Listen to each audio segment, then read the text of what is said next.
एक एक क्वेश्चन ऐसे कराऊंगा जो आपके बोर्ड एग्जाम में ज़रूर आएंगे।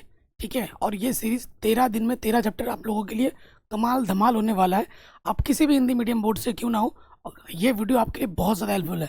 पूरी गणित मैंने बढ़ा रखी है। प्लीज़ इस वीडियो को लाइक शेयर करके मेरा प्रोत्साहन ज़रूर करें, ताकि मैं ऐसे वीडियो डेली मोटिवेट होकर बना पाऊँ। ठीक है, और इस वीडियो को पूरा देखना है बच्चों, क्योंकि एक एक क्वेश्चन काम का है। पहले बड़े नंबर के आएंगे, फिर छोटे, फिर लघु उत्तरी, फिर ऑब्जेक्टिव लास्ट में आपको मिलेंगे। ठीक है, पहले प्रश्न पे आ जाते हैं। कह रहे हैं कि दिखाइए कि पूर्णांकों के समुच्चय में हमें जो आर दे रखा है, संबंध दे रखा है, ए से बी में एक ऐसा संबंध है जो जेड क्रॉस जेड में है, ए माइनस बी को 7 से विभाजित करता है, एक तुल्यता संबंध है। तुल्यता संबंध सिद्ध करने के लिए हर साल बोर्ड एग्जाम में एक क्वेश्चन आता ही है बड़े नंबर में। तुल्यता कैसे सिद्ध करेंगे, आइए आ जाते हैं। पहले आ जाएंगे प्रश्न पे। ठीक है, पहले किस पे आ जाएंगे? प्रश्न पे। कैसे लिखना है वैसे लिखाऊंगा जैसे आपको एग्जाम में लिखना है। सबसे पहले लिखेंगे दिया है, हमको क्या दे रखा है, हमें संबंध दे रखा है। ठीक है, संबंध आर जो हमें दे रखा है वो हमें दे रखा है कि ए और बी में एक ऐसा संबंध है। ठीक है, और ये कहाँ से आ रहा है? ये आ रहा है जेड क्रॉस जेड से। और एक ऐसा संबंध है कि को ए माइनस बी को सात सात विभाजित करता है। 7 विभाजित करता है, यानी कि 7 से विभाजित है। ठीक है दोस्तों, ये दे रखा है। कैसे लिखना है एग्जाम में ये भी मैटर करता है। बच्चों को आ जाता है लेकिन लिख नहीं पाते हैं। उसके बाद हम आ जाते हैं पहले क्योंकि तुल्यता संबंध हमें सिद्ध करना है। तुल्यता संबंध सिद्ध करने के लिए तीन चीज़ें जरूरी हैं। वो संबंध स्वतुल्य भी होगा, सममित भी होगा और संक्रामक भी होगा। तीनों को दिखाना है। कैसे? तो सबसे पहले बात करेंगे स्वतुल्य संबंध। स्वतुल्य संबंध। ठीक है, स्वतुल्य का संबंध क्या होता है? खुद का संबंध खुद के साथ, खुद का संबंध खुद के साथ। ठीक है, हमारा जो सेट है वो क्या है? पूर्णांक है। कोई भी पद लोगे वो कहाँ से आ रहा है? पूर्णांक से आ रहा है। ठीक है, तो मैंने क्या किया, मैंने एक पद ले लिया जो कहाँ से लिया? मैंने पूर्णांक से। चूंकि इस संबंध को संतुष्ट करना बहुत अनिवार्य है, खुद का संबंध खुद के साथ। चूंकि अगर ए की जगह ए रखूँ और बी की जगह पे भी ए रख दूँ तो ए माइनस ए क्या आ जाएगा? 0। 0 जो संख्या है वो हर एक संख्या से क्या होती है? विभाजित होती है। 0 7 से विभाजित है। 0 7 से विभाजित है कि नहीं? इस कंडीशन को क्या कर रहा है? संतुष्ट कर रहा है। यानी कि यहाँ से क्या हो जाएगा?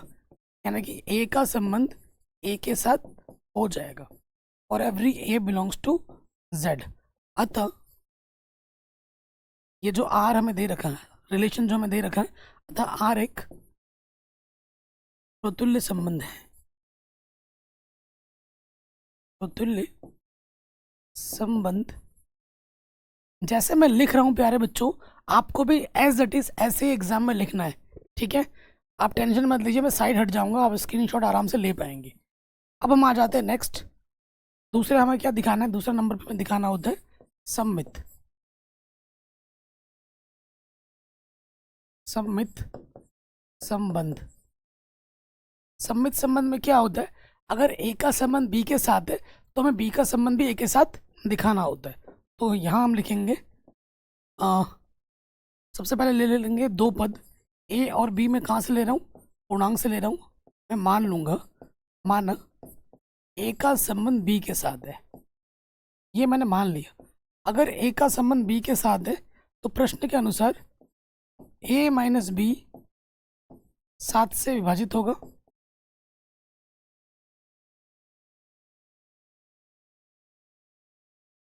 ठीक है, अगर मैं क्या करूं बच्चों, यहाँ से नेगेटिव निकाल लूँ उभयनिष्ठ, ये बी माइनस से ये हो जाएगा, ये भी क्या होगा? 7 से विभाजित होगा।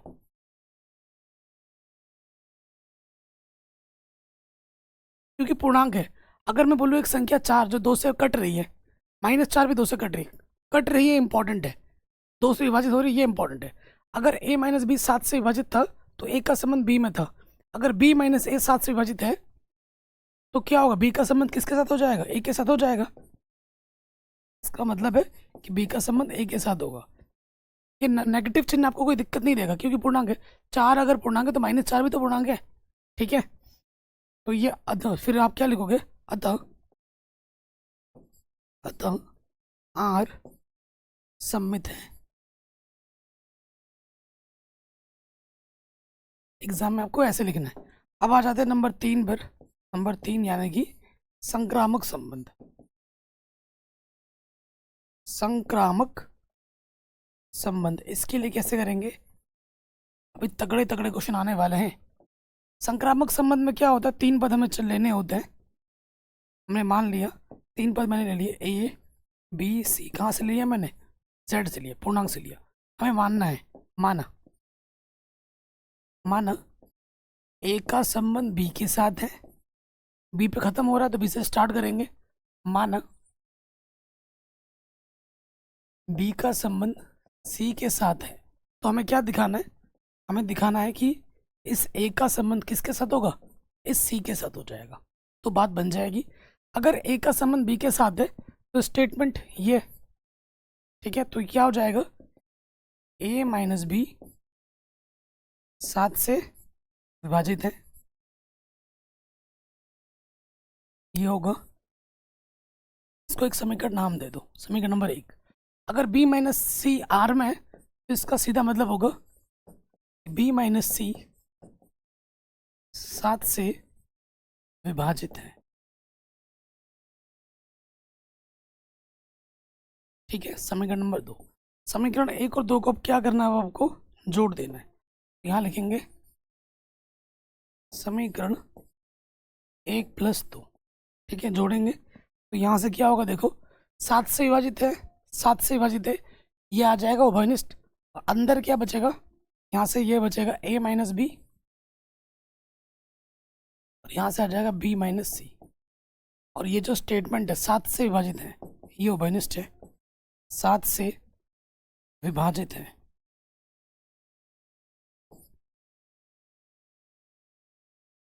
ठीक है। सो आप देख पा रहे हैं कुछ कट पिट रहा होगा आपका, प्लस का भी माइनस का भी घटा।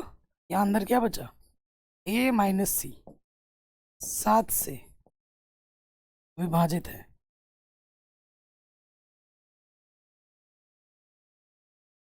ठीक है। अगर a माइनस सी 7 से विभाजित है, इसका सीधा सीधा मतलब है कि a का संबंध किसके साथ है, r के साथ है। अतः r संक्रामक है। क्या आर क्या है प्यारे बच्चों, संक्रामक है, ठीक है। कोई दिक्कत, मैं साइड हट जा रहा हूँ, आप एक बार स्क्रीनशॉट ले लीजिए। ले लिया आपने स्क्रीनशॉट। अब आपको इसके बाद क्या लिखना है, अब आपको इसके बाद लिखना है, चूंकि दिया गया संबंध, जो मैं बोल रहा हूँ मुंह से वो लिखना है, नहीं लिखोगे नंबर कटेंगे। चूंकि दिया गया संबंध शोतुल्य, सम्मित, संक्रामक तीनों है, अर्थात यह एक तुल्यता संबंध है, ठीक है। ये लाइन लिख देना नीचे। तो ये क्वेश्चन आपका आराम से बन गया। कोई भी दिक्कत हो, क्योंकि तुल्यता क्वेश्चन एग्जाम में आना ही है, निश्चित है, इसलिए इसके बहुत सारे क्वेश्चन मैंने रखे हैं इस वीडियो में। अगले क्वेश्चन पे आ जाते हैं, जो कि बहुत ही तगड़ा क्वेश्चन है, और ये आपके एनसीईआरटी उदाहरण का प्रश्न है। क्या बोल रहे हैं, यदि फलन जो मेरा जा रहा है यहाँ से यहाँ तक, एफ फलन है, एफ एक्स हमारा ये दे रखा है शाइन एक्स, मेरा जी फलन यहाँ से यहाँ तक जा रहा है, और जी एक्स मेरा ये दे रखा है। सिद्ध कीजिए कि एफ तथा जी एकाकी है, परंतु एफ प्लस जी एकाकी नहीं है, ठीक है। तो देखो एग्जाम में कैसे लिखेंगे, हल पे आ जाओगे, हल पे आ जाओ। सबसे पहले हमको दे रखा है, यहाँ लिखेंगे दिया है। वीडियो को लाइक ज़रूर कर दें, ठीक है। हमें क्या दे रखा है, जो फलन है मेरा वो 0 से π/2 क्लोज इंटरवल से जा रहा है वास्तविक संख्या में, और जो मेरा जी फलन है वो भी 0 से π/2 से कहाँ जा रहा है, वास्तविक संख्या में। और हमें क्या दे रखा है, हमें दे रखा है एफ एक्स, हमें दे रखा है शाइन एक्स, और जी एक्स जो फलन हमें दे रखा है वो दे रखा है कॉश एक्स। हमें बताना है कि ये जो इंडिविजुअली ये जो फंक्शन है साइन एक्स और कॉश एक्स, ये एकाकी है, लेकिन अगर इनका जो जोड़ा जाए तो एफ और जी को, तो वो एकाकी नहीं है। बहुत ही तगड़ा क्वेश्चन है। तो सबसे पहले बात करेंगे शाइन एक्स के लिए, ठीक है। तो यहाँ लिख भी देता हूँ, शाइन एक्स के लिए साइन एक्स कौन सा फंक्शन है अपना, एफ एक्स। एफ एक्स बराबर साइन एक्स के लिए एक क्या कि दिखाना है अपने को, तो मैं मान लूँगा कि यदि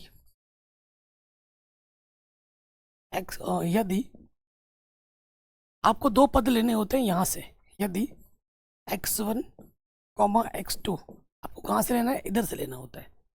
कहाँ से ले रहे हैं आप, इधर से ले रहे हैं, 0, π/2 से ले रहे हैं। फिर आपको लिखना होता है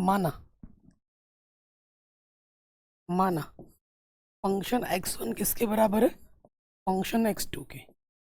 तो आपको फिर ये x1 और x2 इस फंक्शन में रखना होता है, तो रख देंगे।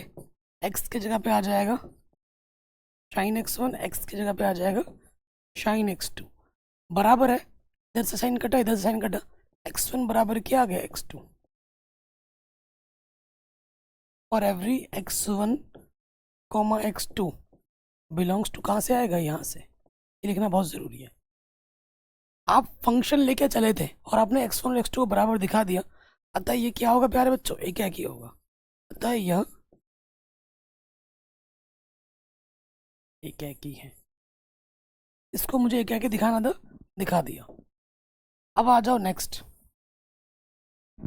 इसके लिए बात करेंगे। अब हम बात करेंगे gx के लिए, ठीक है। अब हम बात करेंगे gx के लिए। gx हमारे पास फंक्शन क्या है, cos x। इसके लिए हम बात करेंगे एक एक की। देखिए क्या करेंगे, यहाँ देखो फिर से वही काम करेंगे। यदि x1 कॉमा x2 आपको यहाँ से लेना है 0, π/2 से, यहाँ से लेंगे, ठीक है। फिर मानना होता है, माना फंक्शन x1 बराबर फंक्शन x2, ठीक है। तो आपको क्या करना है, यहाँ पर एक बार x1 रख देना है,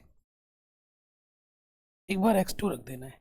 कॉस से कॉस कटा, x1 बराबर क्या आ गया, x2 आ गया, ठीक है। और एवरी x1 कॉमा x2 कहाँ से आ रहा है, यहाँ से आ रहा है। ये मेंशन करना बहुत ज़रूरी है।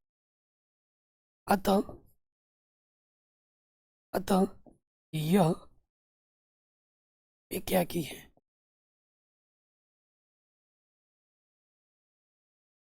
अतः ये फंक्शन हमारा क्या है बच्चों, एक क्या की है। इतना हो गया। अब f प्लस जी की बात करेंगे, f प्लस जी की बात करेंगे। देखो एक क्या की कब नहीं होता, देखो अगर इनपुट अलग अलग है तो आउटपुट भी अलग अलग आना चाहिए।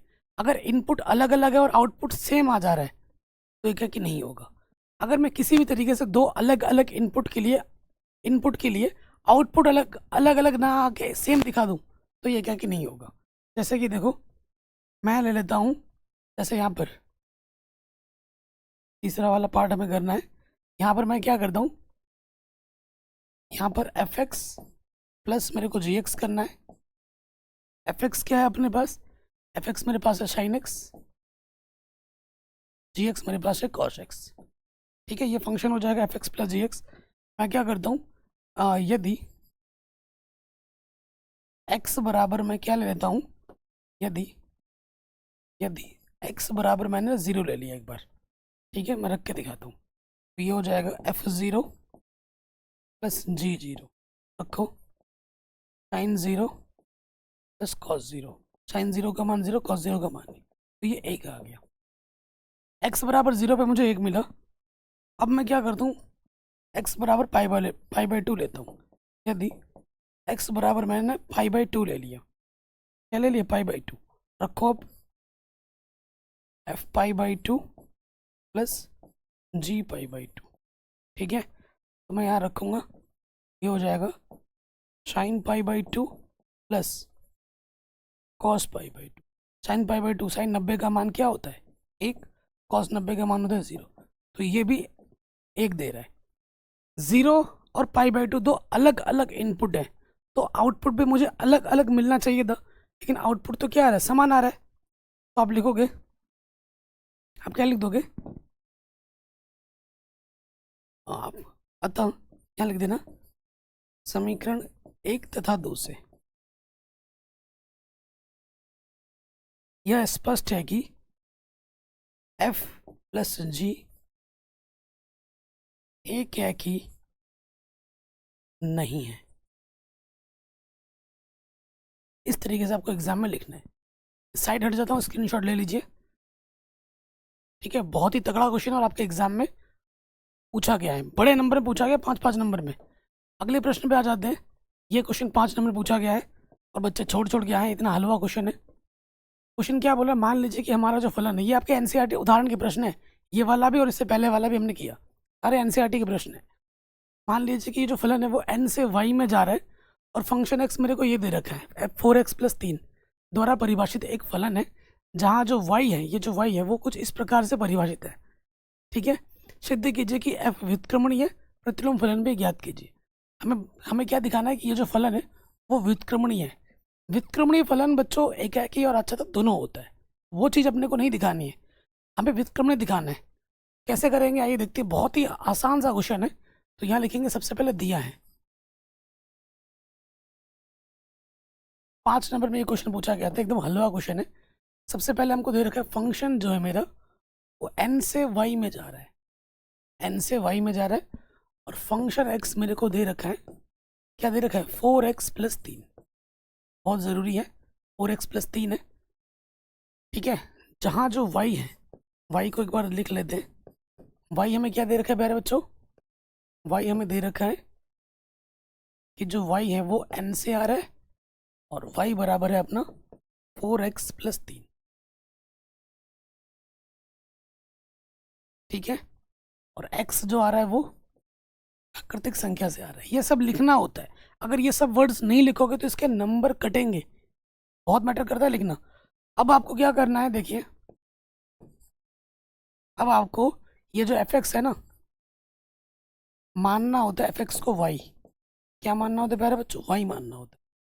तो देखो y बराबर क्या हो जाएगा, y बराबर है अपने पास 4x+3। यहाँ से आपको x का मान निकालना है, तो y प्लस का 3 इधर के हो जाएगा -3, और ये जो 4 है वो गुणे में इधर के क्या हो जाएगा, बट्टे में आ जाएगा। ये पद y के पदों में आया, तो मान लेंगे ये g फंक्शन है जो कि y में है। g हमारे पास क्या है, y -3/4। कोई दिक्कत यहाँ तक नहीं होगी। ये हमारा fx था, इसको समीकरण नंबर 1 मानो, इसको समीकरण नंबर 2 मानो। अब अगर ये फलन व्युत्क्रमणीय है, व्युत्क्रमणीय फलन भी बोला है ना आपने आपसे निकालने के लिए, ये जो हमने जी वाई निकाला यही हमारा व्युत्क्रमणीय फलन है। ठीक है, लेकिन अभी हम बाद में बोलेंगे।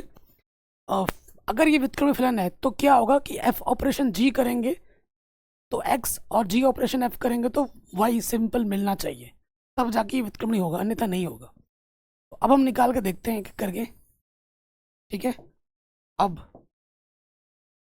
सबसे पहले निकालेंगे फॉग एफ ऑपरेशन जी। जी में क्या है दोस्त, यहाँ पर वाई है ना, तो जी वाई कैसे लिखा जाएगा, इसको ऐसे लिखा जाएगा एफ जी वाई प्रॉपर। ठीक है, लिखने का तरीका ऐसा होगा, एफ जी फंक्शन क्या है मेरे पास, जी फंक्शन है वाई -3/4। ठीक है, ये चीज़ है। अब आपको क्या करना है, जहाँ पर एफ फंक्शन है ना, ये मेरा एफ फंक्शन है, एक्स के जगह पे क्या रखना है, वाई -3/4 रख देना है, जहाँ पर आपको एक्स दिख रहा है। और एक्स की जगह पे क्या रखना है, वाई -3/4 प्लस क्या है अपना 3 है, कुछ कट रहा होगा, 4 से 4 कटा, और ऊपर क्या बचा अपना वाई -3 प्लस का 3, तो यहाँ पर +3 से -3 कटा, क्या बचा दोस्त, वाई बचा। सिंपली वाई आना चाहिए था, तो हमें क्या मिला, एफ ऑपरेशन जी, हमें क्या मिला, सिर्फ ए नाम दो समीकरण का वाई मिल गया, वाई चाहिए था। अब मैं अगर जी ऑपरेशन एफ निकालूं, मुझे एक्स मिलना चाहिए, तब जाके ये व्युत्क्रमणीय होगा। ठीक है, नेक्स्ट स्टेप में आ जाते हैं। अब हम क्या निकालेंगे, अब हम निकालेंगे जी गॉफ निकालेंगे एफ एक्स। ठीक है, तो देखिए मान रखते हैं जी है यहाँ पर, एफ एक्स का मान क्या है 4x+3, यानी कि जी वाले फंक्शन में, ये जी वाला फंक्शन है, जहाँ पर y है वहाँ पे आपको 4x+3 रखना है। 4x+3 रख दिया y के स्थान पर, -3 बट्टे में है 4। ठीक है, अब आप देखोगे प्लस का 3 माइनस का 3 कटा, यहाँ क्या बचा 4x बट्टे में 4, 4 से 4 कटा, सिंपल x बचा। क्या बचा? सिंपल x बचा, यानी कि g ऑपरेशन f, मुझे क्या मिला x। यही अपने को चाहिए था, समीकरण नंबर बी। तो आप लिखोगे समीकरण ए तथा बी से यह स्पष्ट है कि फलन व्युत्क्रमणीय है। क्या लिख दोगे? समीकरण ए व बी से यह स्पष्ट है कि फलन व्युत्क्रमणीय है। ठीक है, फलन व्युत्क्रमणीय है, और ये एग्जाम में लिखने के लिए आया था, करने के लिए आया था। इतना हो गया। अब थोड़ा सा और काम करना है। व्युत्क्रमणीय फलन आपका ये होगा। ठीक है, व्युत्क्रमणीय फलन ये होगा। इतना हो जाने के बाद आपको क्या करना है? दोबारा अगले स्टेप में आपको ये लिखना है, फिर से आपको ये लिखना है, माना f(x) बराबर ये सब। इतना काम आपको फिर से दोबारा करना है। करने के बाद, इतना काम दोबारा करने के बाद अगले स्टेप में, क्योंकि फंक्शन y में है, इसको x में कर दोगे। अतः व्युत्क्रमणीय फलन f इनवर्स x करके लिखोगे। ये y कहाँ है, उसको x कर देना है, x -3 बट्टे 4। ये आपको आपका क्या मिल जाएगा? व्युत्क्रमणीय फलन मिल जाएगा। इतना दोबारा करना है। करने के बाद जहाँ y है उधर आपको बस x लिख देना है, तो ये आपका व्युत्क्रमणीय फलन आ गया। इतना हलवा क्वेश्चन और एग्जाम में आया है, और बच्चे छोड़ के आए हैं। पिछले साल मैंने बच्चों को बोला बार बार कि करो करो करो, बच्चों ने किया नहीं। सर सिलेबस में नहीं है भाई, ये आपके एनसीईआरटी उदाहरण का प्रश्न है, नहीं एनसीईआरटी बुक का। सिलेबस में करके जाना, नहीं तो भाई पछताते रहोगे। ठीक है, ये क्वेश्चन भी हो गया। आगे बढ़ते हैं। कह रहे समुच्चय ये ए दे रखा है, और संबंध हमें ये दे रखा है कि x से y में एक ऐसा संबंध है कि जो y है वो भाज्य है x से। ठीक है, और आपको x और y सब a से ही लेना है। परिभाषित संबंध क्या तुल्यता संबंध है, ये आपको चेक करने के लिए पूछा है। तो हम आर संबंध बनाते हैं, हमें खुद से बनाना पड़ेगा। x और ये जो y है वो सब कहाँ से आएंगे? इसी सेट a से आएंगे। ठीक है, क्या रहे हैं? y जो संख्या है, y मतलब इधर वाला जो संख्या है, इधर वाली संख्या से पूरा पूरा भागा चला जाता है। पहले एक को फिक्स करो, एक का भागा एक में चला जाएगा। ठीक है, एक का भागा 2 में चला जाएगा, एक का भागा 3 में भी चला जाएगा, एक का भागा 4 में भी चला जाएगा, एक का भागा 5 में भी चला जाएगा, और एक का भागा 6 में भी चला जाएगा। ठीक हो गया। फिर 2 को फिक्स करो, 2 का भागा 1 में नहीं जाता, 2 का भागा 2 में चला जाएगा, 2 का भागा 3 में नहीं जाएगा, 2 का भागा 4 में जाएगा, 2 का भागा 6 में जाएगा। ठीक, 3 फिक्स करो, 3 का भागा 1 में 2 में नहीं जाएगा, 3 का भागा 3 में जाएगा, 3 का भागा 6 में जाएगा। 4 को फिक्स करो, 4 का भागा 4 में जाएगा, 4 का भागा 6 में नहीं जाएगा, पूरा पूरा भागा नहीं जाएगा ना। 5 पे आ जाओ, 5 का भागा सिर्फ 5 में जाएगा और किसी में नहीं जाएगा, 6 का भागा सिर्फ 6 में जाएगा। ये हमारा संबंध बनेगा अकॉर्डिंग टू क्वेश्चन। प्रश्न के अनुसार ये संबंध हमारा बनेगा। ठीक है, अब ये संबंध आपके आंखों के सामने, ये सेट आपके आंखों के सामने है। तो अब आपको चेक करना है कि ये सतुल्य संबंध संक्रामक है या नहीं है, क्योंकि तुल्यता तभी होगी जब तीनों संबंध संतुष्ट होंगे। किसी एक ने भी मना किया तो फिर तुल्यता संबंध नहीं होगी। सबसे पहले बात करेंगे स्वतुल्य संबंध की।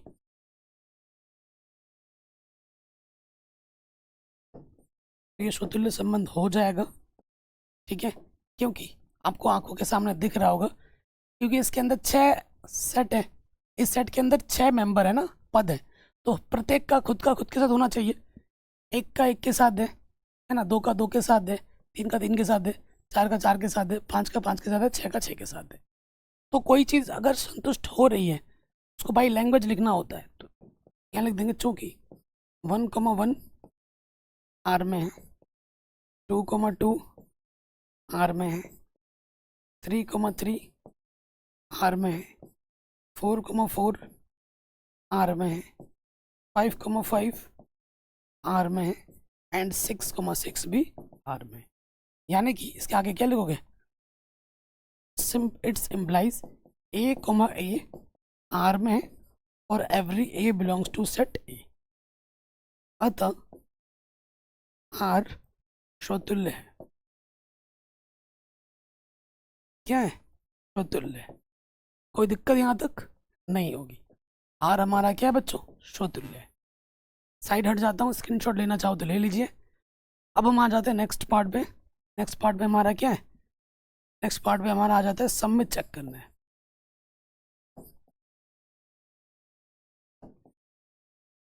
सम्मित संबंध चेक करो।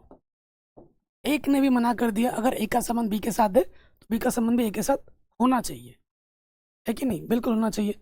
अब यहाँ पे देखो, चूंकि सिंपल एक ले लेते हैं, 1 का संबंध 2 के साथ है। दिख रहा है आपको 1 का संबंध 2 के साथ? क्या 2 का संबंध 1 के साथ है? क्या 2,1 आर के अंदर है? कहीं पे भी देखो, दिख रहा है आपको? बिल्कुल भी नहीं है। 2,1 आर में नहीं है, अतः आर सम्मित नहीं है। अब एक भी संबंध मना होता है तो आपको, आपका ही बच्चे क्या करेंगे, इसके बाद संक्रामक संबंध में निकालेंगे। भाई जरूरत ही नहीं है, तुम्हारा सम्मित मना कर दिया, तुल्यता चेक करने के लिए बोला था, तो संक्रामक चेक करने की जरूरत नहीं है क्योंकि इसने मना कर दिया। तीनों में से कोई एक संबंध मना हो जाता तो वो फिर तुल्यता संबंध नहीं रहता। अर्थात आर तुल्यता संबंध नहीं होगा। ठीक है, तुल्यता संबंध नहीं होगा। ये क्वेश्चन आपका आराम से बन गया। साइड हट जा रहा हूँ, स्क्रीनशॉट ले लीजिए। बच्चे मुझसे बहुत शिकायत करते हैं, सर आप साइड नहीं हटते हो। मैं ज़्यादा साइड हट भी नहीं सकता क्योंकि ये डिजिटल बोर्ड जहाँ ख़त्म होती है ना, 4 उंगली का गैप है और उसके बाद दीवार स्टार्ट हो जाती है। ये जो मेरा रूम है बहुत छोटा है, बहुत ही 8x8 का रूम है, 8x8 का रूम है। ठीक है, बहुत ही तंग जगह पे मैं वीडियो बनाता हूँ, आप समझ सकते हैं। नेक्स्ट क्वेश्चन पे आ जाते हैं। कह रहे सिद्ध कीजिए n क्रॉस n पर संबंध r जहाँ a, b का संबंध c, d से है और किस प्रकार है AD बराबर BC है। ये एक तुल्यता संबंध है। तुल्यता संबंध के मैंने ढेर सारे क्वेश्चन लिए हैं क्योंकि आएगा ही आएगा।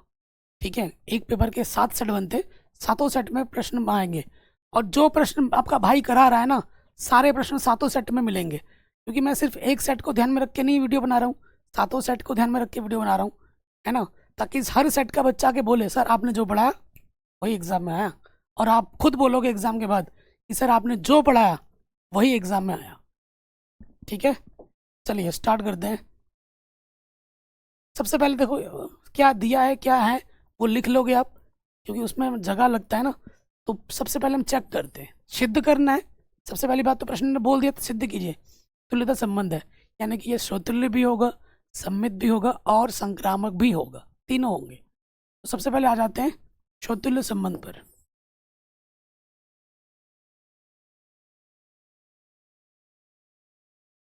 ठीक है, स्वतुल्य संबंध क्या होता है प्यारे बच्चों? खुद का संबंध खुद के साथ। ठीक है, खुद का संबंध खुद के साथ। मैं क्या करता हूँ, A, B ले लेता हूँ n क्रॉस n से। तो मैं देखो कैसे लिख सकता हूँ, चूंकि मैं A, B को A, B लिख सकता हूँ। देखिए अगर ए बी का संबंध सी डी से है ना, तो ए की गुणा किसके साथ हो रही है? ए की गुणा डी के साथ हो रही है और बी की गुणा सी के साथ हो रही है। यहाँ पर ये इस प्रकार से परिभाषित किया गया है। तो यहाँ देखिए, अगर ए बी बराबर ए बी लिखूँ कोई दिक्कत, कोई परेशानी नहीं होगी।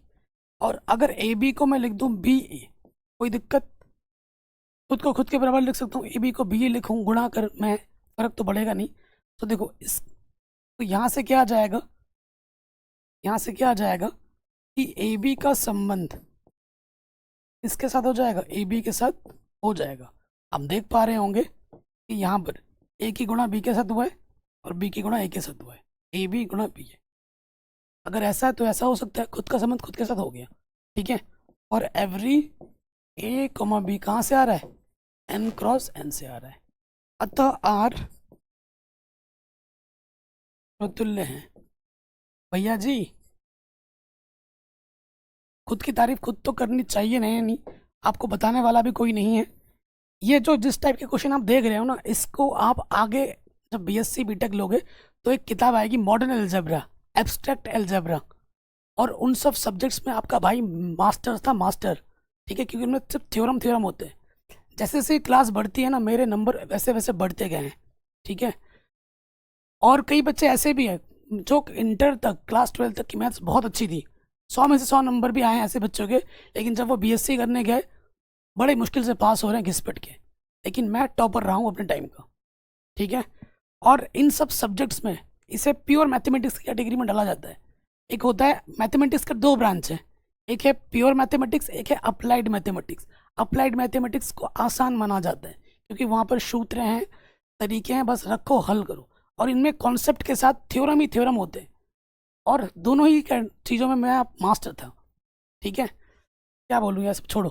तो अगर इनसे तुम डर रहे हो ना भाई, आगे तो इनका भंडार बड़ा है, बड़ी बड़ी किताबें आएंगी।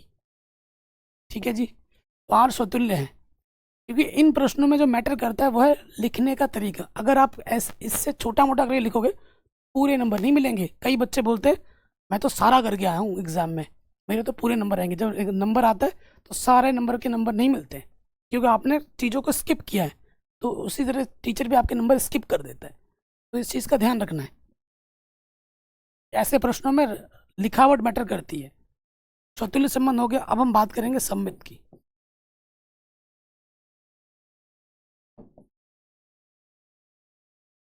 ठीक है, मैं क्या करता हूँ, यदि दो पद लेने हैं ना, यदि ए कोमा बी व सी कोमा डी, कहाँ से लेता हूँ, मैं ले लेता हूँ n क्रॉस n से। ठीक है, और मैंने मान लिया, माना ए बी का संबंध सी डी के साथ है। अगर ए बी का संबंध सी डी के साथ है तो प्रश्न के अनुसार क्या बोला है कि ए डी बराबर होगा बी सी के, ये बोला है। तो बच्चों देखो, मैं इसको ऐसे भी तो लिख सकता हूँ, ए डी बराबर बी सी है तो मैंने लिख दिया बी सी बराबर ए डी, लिख सकता हूँ। तो अगर ऐसा होगा तो प्रश्न, अगर बी सी का संबंध ए डी के साथ है तो सीधी मतलब है कि सी डी का संबंध किसके साथ हो जाएगा, ए बी के साथ। सी डी का संबंध किसके साथ हो जाएगा, ए बी के साथ। ये आर है, सी डी का संबंध किसके साथ हो जाएगा, ए बी के साथ। ठीक है, अतः आर सममित है। अतः आर क्या है, सममित है।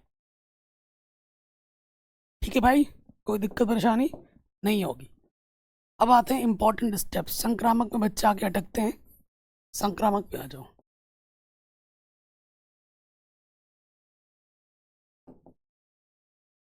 संक्रामक संबंध, 3 पद आपको मानने पड़ेंगे। यदि A comma B C comma D E comma F, आप कहाँ से ले रहे हो, n क्रॉस n से ले रहे हो। ठीक है, अब आपको मानना पड़ेगा, माना ए का संबंध सी डी के साथ है।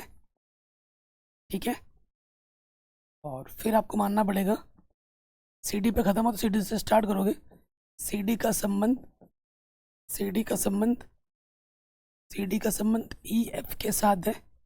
ठीक है, तो आपको क्या सिद्ध करना होगा, आपको बस ये दिखाना होगा कि ए बी का संबंध किसके साथ है, ई एफ के साथ है। आपने ये माना है, अगर ए बी का संबंध सी डी के साथ है तो प्रश्न के अनुसार क्या होगा, ए गुणा डी किसके बराबर होगा, बी सी के। पहला और आखिर वाला गुणा होता है, सी गुणा एफ इसके बराबर होगा डी ई के। तो मैं क्या करता हूँ, यहाँ से देखो, ये बी गुणे में इधर के बट्टे में आ जाएगा, और ये डी है गुणे में इधर के बट्टे में आ जाएगा। इसको मैं समीकरण नंबर 1 मान लेता हूँ।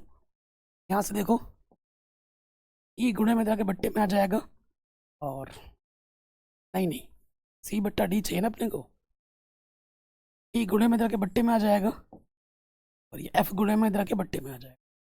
समीकरण नंबर 2। मैं सी बट्टा डी का मान क्यों निकाल रहा हूँ, क्योंकि मुझे जो प्रूफ में चाहिए वो ए बी चाहिए और ई एफ चाहिए, मेरे को सी डी नहीं चाहिए। तो मैंने सी बट्टा डी का मान निकाल लिया, इधर से भी और इधर से भी। अब मैं क्या करूँगा, देखो बच्चों, ये भी सी बट्टा डी है, ये भी सी बट्टा डी है। क्या कर देंगे, तुलना दोनों समीकरण की। समीकरण 1 व 2 से जब हम तुलना करेंगे मेरे भाइयों, तो हमें क्या मिलेगा, ए बट्टा बी इसके बराबर आ जाएगा ई बट्टा एफ के। एक तरीके से सी बट्टा डी हट गया, ये चीज़ इसके बराबर आ गई। अब आप देखो, तिरछे गुणा करोगे, ये आ जाएगा ए गुणा एफ और ये हो जाएगा बी गुणा ई। ए गुणा एफ पहले का आखिरी के साथ और इसका इसके साथ इस संबंध के रूप में आ गया। अर्थात ए बी का संबंध किसके साथ है, ई एफ के साथ हो गया। आर संक्रामक है, आर संक्रामक है। कोई दिक्कत बच्चों, कोई परेशानी नहीं होगी। मैं साइड हट जा रहा हूँ, स्क्रीनशॉट ले लीजिए। अब आपको क्या लिखना है, चूंकि दिया गया संबंध स्वतुल्य सममित संक्रामक है, अर्थात यह एक तुल्यता संबंध है। लास्ट में ये लाइन लिख देनी है, ठीक है। आगे बढ़ते हैं, अगले प्रश्न में आ जाओ। कह रहे हैं ये ए है, ये बी है, में संबंध आर छोटा है, तो आर से संबंधित क्रमिक युग्मों का एक समुच्चय ज्ञात कीजिए तथा बी से ए तक संबंध को परिभाषित कीजिए। ये क्वेश्चन एग्जाम में आ रखा है, 2024 में आ रखा है। हल में आ जाओ, सीधा संबंध बनाते हैं हम। देखो संबंध में क्या बोला है कि x, y में एक ऐसा संबंध बनाना है, संबंध r छोटा है तो r से संबंधित क्रमिक युग्मों का एक समुच्चय बनाना है, ठीक है। x और y में एक ऐसा संबंध है कि जो x है वो छोटा है y से, ठीक है।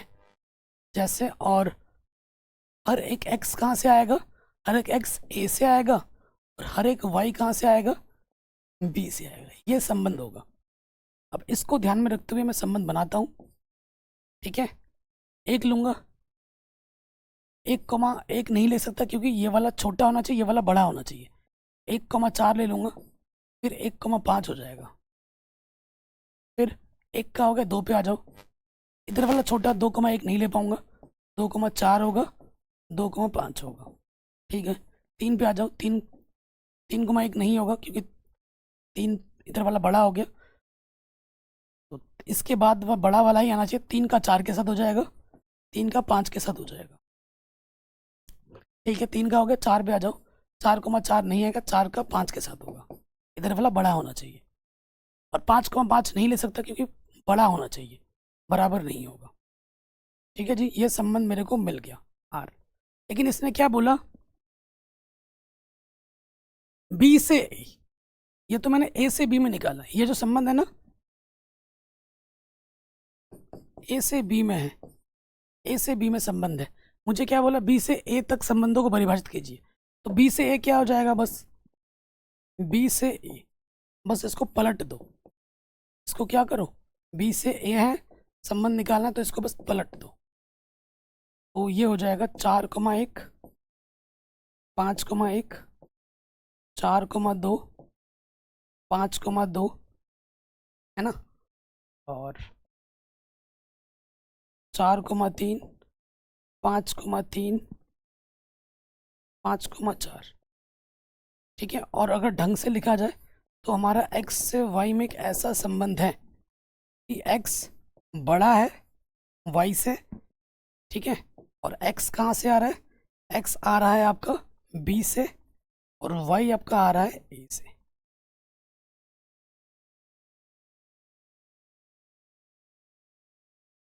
संबंध आंसर हो गया, कोई दिक्कत नहीं। अगला क्वेश्चन है एकदम एकदम हलवा क्वेश्चन है, जैसे बोलते हैं ना एकदम हलवा, एकदम आसान क्वेश्चन है। ये फंक्शन है, आपको बस ये सिद्ध करना है कि ये दोनों तरफ बराबर होंगे। एक ही स्टेप में हल कर देते हैं। देखो फंक्शन एक्स है, इसकी घात में 3 लगा देनी है। ये फंक्शन एक्स है पूरा, x + 1/x, इसकी घात में 3 आ जाएगा। इसको बराबर दिखाना है और फिर क्या करना है, जहाँ x है वहाँ पर x³ रख देना है। फंक्शन में x³ रख दिया मैंने, 3 गुना जहाँ पर x है वहाँ पर 1/x रख देना है, x की जगह पर 1/x। अब ये चीज़ को बराबर ला के दिखाना है। इसको मैं खोल दूंगा तो ये हो जाएगा a का क्यूब प्लस b का क्यूब प्लस क्या होता है 3a² b प्लस 3b²। ठीक है, ये सूत्र में मैंने रख दिया। अब इधर अपने पास क्या है, इधर अपने पास है x³ 1/x³, 3/x, ये हो जाएगा 3x। ये बट्टे के इधर आके गुणे में आ जाएगा। अब यहाँ देखो दोनों तरफ इक्वल आ रहा है क्या, x³ 1/x³, ये हो जाएगा 3x और ये हो जाएगा 3/x। तो इधर जो है इधर भी वही है, x³ plus 1/x³ plus 3x 3/x, दोनों तरफ इक्वल है, क्या आंखों के सामने है दोनों तरफ।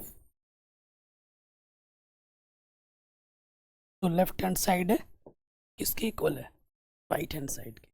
कभी कभी ऐसे तुच्चो मुच्चो क्वेश्चन भी एग्जाम में पूछे गए हैं, वो भी बड़े नंबर में। हो गया आराम से। नेक्स्ट प्रश्न में हम आ जाते हैं। बहुत ही तगड़ा क्वेश्चन है और आसान सा प्रश्न है एकदम। कह रहे सिद्ध कीजिए कि ये जो फंक्शन है जो आर से इसमें जा रहा है, जहाँ फंक्शन एक्स अपने को ये दे रखा है या मॉडुलस है, ठीक है, द्वारा परिभाषित फलन एक क्या की और अचानक दोनों है, क्योंकि मॉड है इसके दो केस बनेंगे। ठीक है, दिया है फिर है वो लिख लेना, जगह बहुत कम है हमारे पास, ठीक है, जगह बहुत कम है। सबसे पहले हम लिख लेते हैं हाँ, यदि केस 1, यदि x का मान 0 होगा, 0 से बड़ा होगा, तो मॉडुलस x का मान x होगा, और अगर x का मान 0 से छोटा होगा तो मॉडुलस x का मान माइनस के x होगा, है ना। उस हिसाब से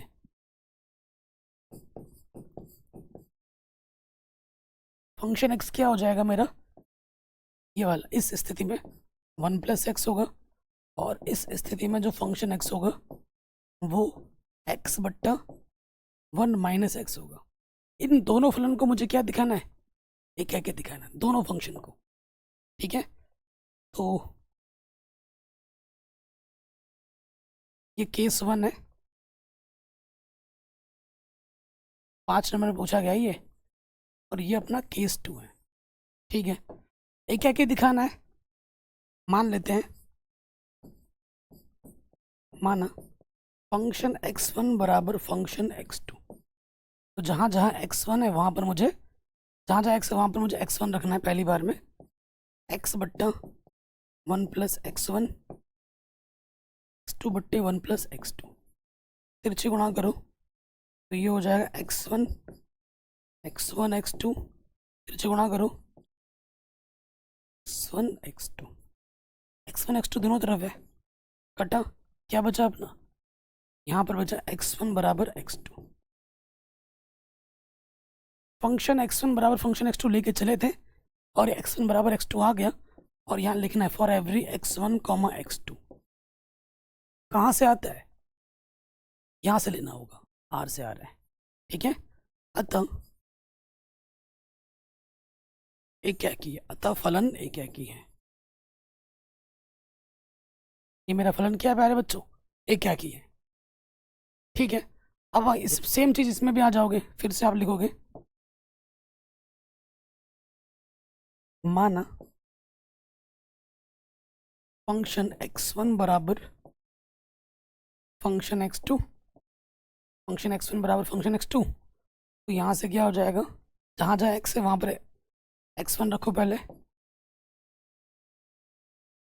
और इधर x2, तिरछे गुणा कर दोगे x1 minus x1 x2 x2 x1 x2, बराबर के दोनों तरफ सेम टू सेम है, कटा, क्या बचा अपना x1 बराबर x2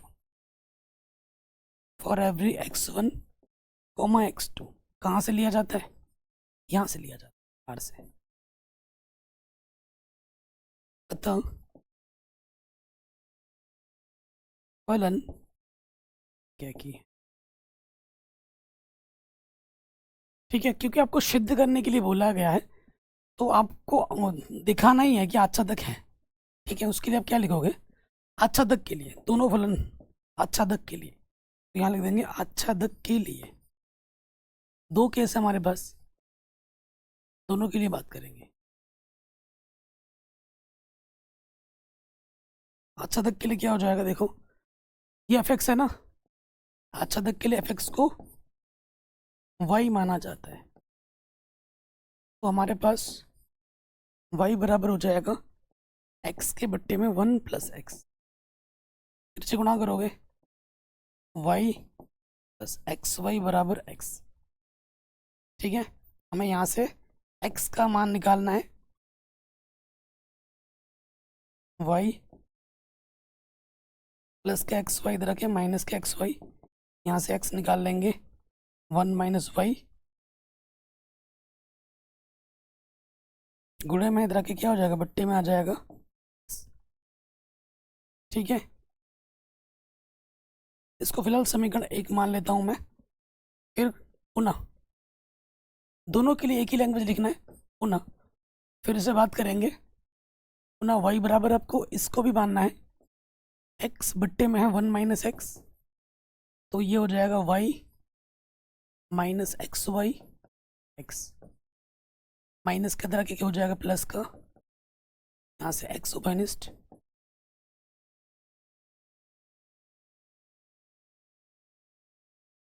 यहाँ से ये x आ गया। क्योंकि आच्छादक है, सिद्ध करना है तो ज़्यादा सोचना नहीं, क्योंकि सिद्ध करना है आपको, चेक थोड़ी ना करना है, सिद्ध करना है तो बस आपको ये लैंग्वेज लिख देनी है जो मैं लिख रहा हूँ। अब क्या लिखोगे, समीकरण 1 व 2 दोनों में प्रत्येक सहप्रांत के अवयव का प्रतिचित्रण प्रांत में मिल रहा है, मिलेगा नहीं, मिल रहा है लिख देना, मिल रहा है, इसीलिए यह आच्छादक। ठीक है, इतना लिख दो, कोई माइकल आपका 1 नंबर आधा नंबर भी नहीं काट सकता। ठीक है जी, ये क्वेश्चन बड़े नंबर में पूछा गया बोर्ड एग्जाम में, इस प्रकार से इसको हल करना है, आराम से बन गया, कोई दिक्कत नहीं। अगले प्रश्न में आ जाते हैं। ये क्वेश्चन भाई रिपीट मोड में हर साल परमानेंट क्वेश्चन है, आता ही आता है, आएगा ही आएगा, जबरदस्त क्वेश्चन है। कह रहे हैं यदि किसी समुच्चय ए पर दो संबंध आर तथा एच तुल्यता संबंध है, देखो आर भी तुल्यता है, एच भी तुल्यता है, तुल्यता है यानी कि आर स्वतुल्य सममित संक्रामक भी है, एच स्वतुल्य सममित संक्रामक भी है ऑलरेडी, तो मैं ये सिद्ध करना है कि आर इंटरसेक्शन एस एक तुल्यता संबंध होगा। क्लियर, तो देखिए कैसे करेंगे, पहले वाले पे आ जाओ। सबसे पहले क्या दिखाते हैं, स्वतुल्य संबंध,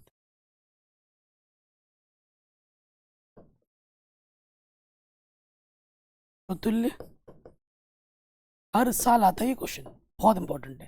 क्या करूंगा, देखिए माना क्या, क्योंकि स्वतुल्य है ना, चूंकि आर व एच स्वतुल्य संबंध है,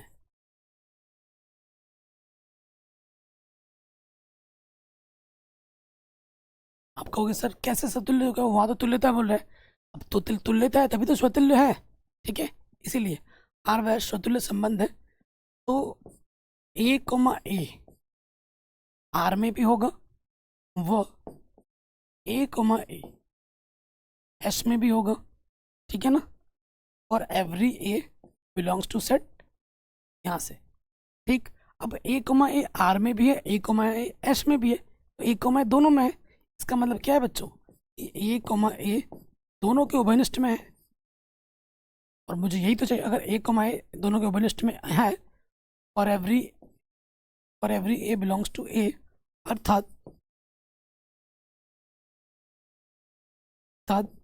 आर एक स्वतुल्य संबंध है, अर्थात R intersection S, R intersection S एक स्वतुल्य संबंध है।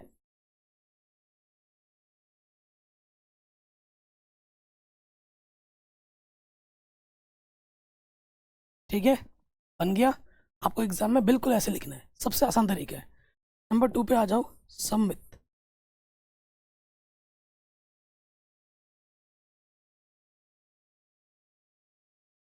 सम्मित संबंध, सम्मित के लिए क्या होता है, अगर ए का संबंध बी के साथ है तो बी का संबंध ए के साथ होगा।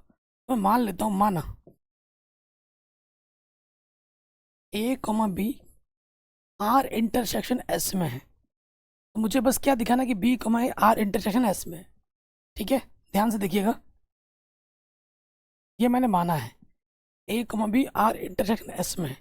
अगर A comma B R intersection S में है, तो इसका सीधा मतलब है कि ए कॉमा बी आर में भी है और ए कॉमा बी एस में भी है, क्योंकि इंटरसेक्शन में तो दोनों में होगा, दोनों में होगा।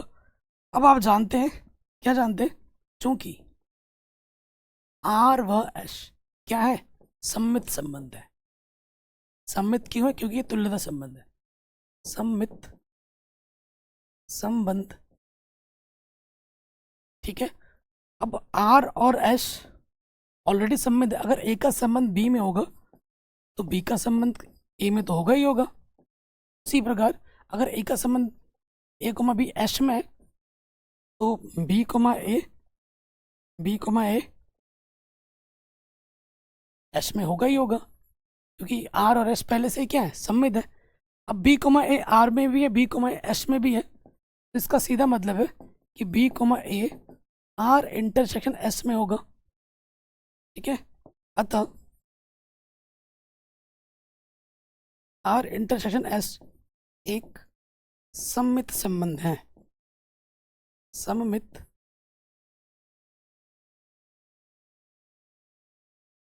संबंध है। आर इंटरसेक्शन एस एक सम्मित संबंध है। कोई दिक्कत यहाँ तक, कोई परेशानी यहाँ तक नहीं होगी। अब आ जाओ नेक्स्ट, तीसरा वाला पार्ट आपको क्या निकालना है, संक्रामक दिखाना है बस।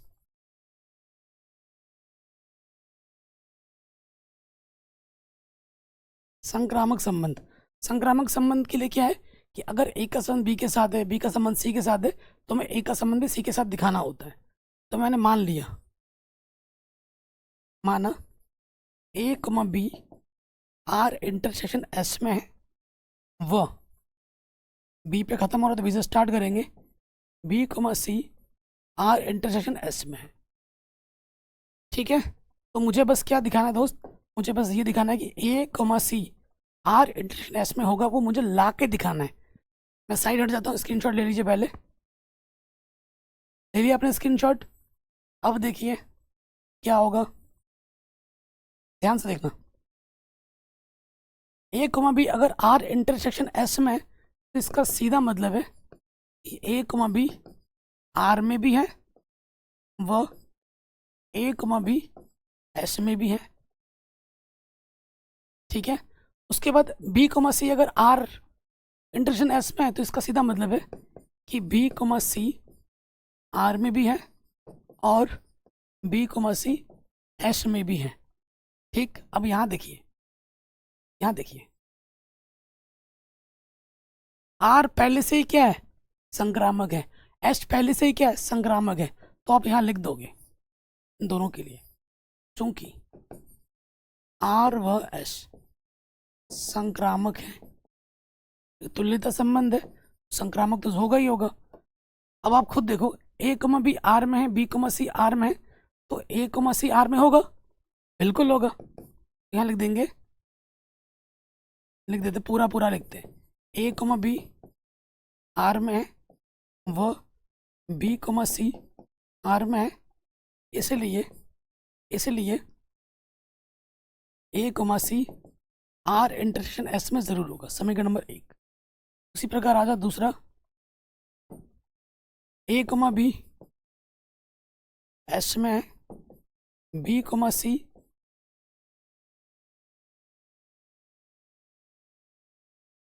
बी कमा सी एस में है, क्या गड़बड़ कर दिया ना मैंने कुछ?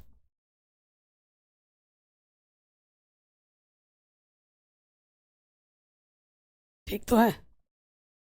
ए कोमा बी एच में है, बी कोमा सी एच में है, तो इसका सीधा सीधा मतलब है कि A comma C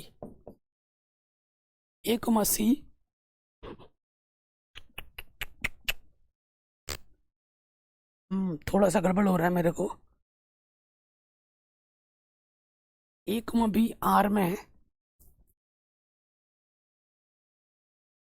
A comma B H में है, तो A comma B R intersection S में होगा, ऐसे दिखाना चाहिए।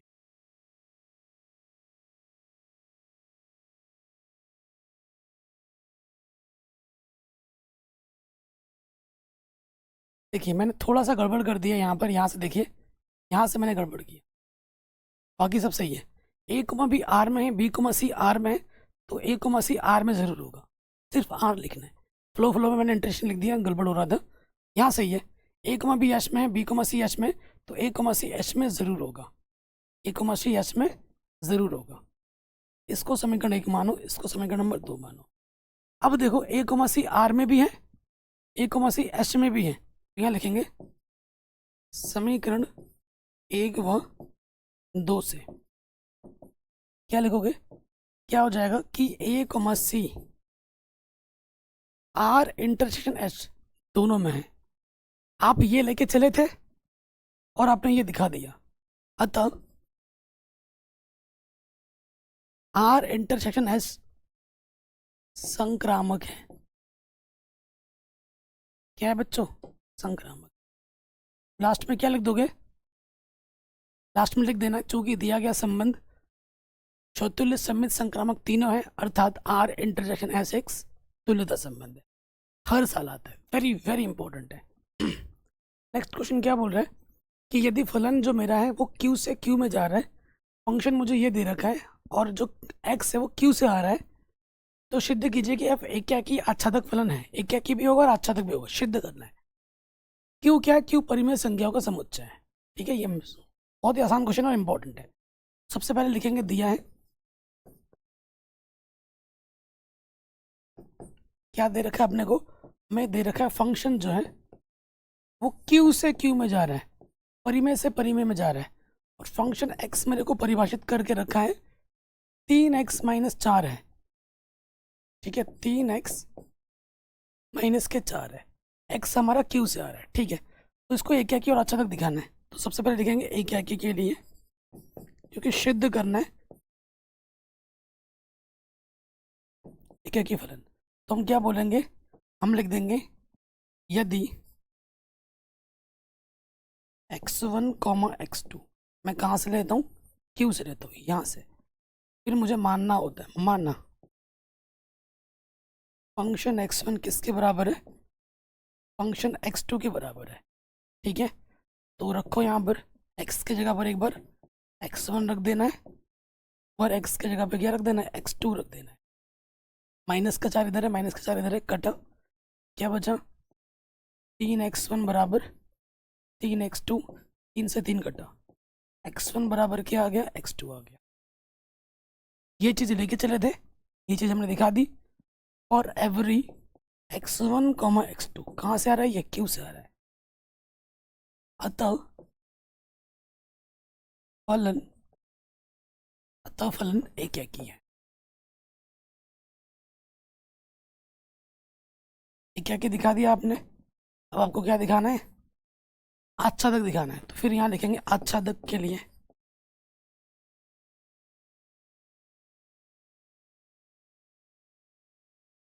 फलन चेक करना है, तो यहाँ लिखेंगे माना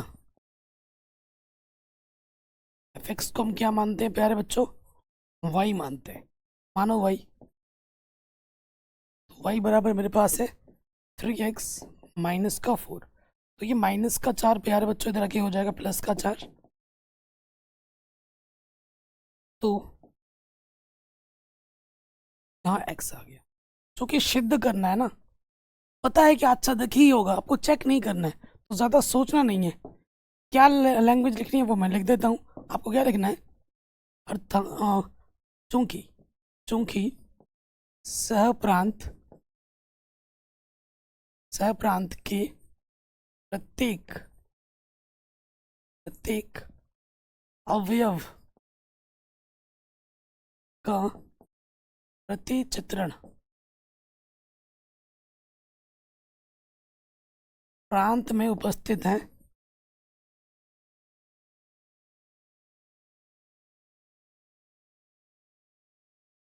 इसलिए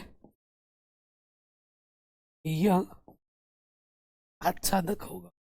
जब जब आच्छादक की बात होगी ना, तब तब आपको ये जो स्टेटमेंट है ये लिख देना है बस। पूरा क्वेश्चन आपका आराम से बन गया। कोई माइकल आपका एक आधा नंबर नहीं काट सकता।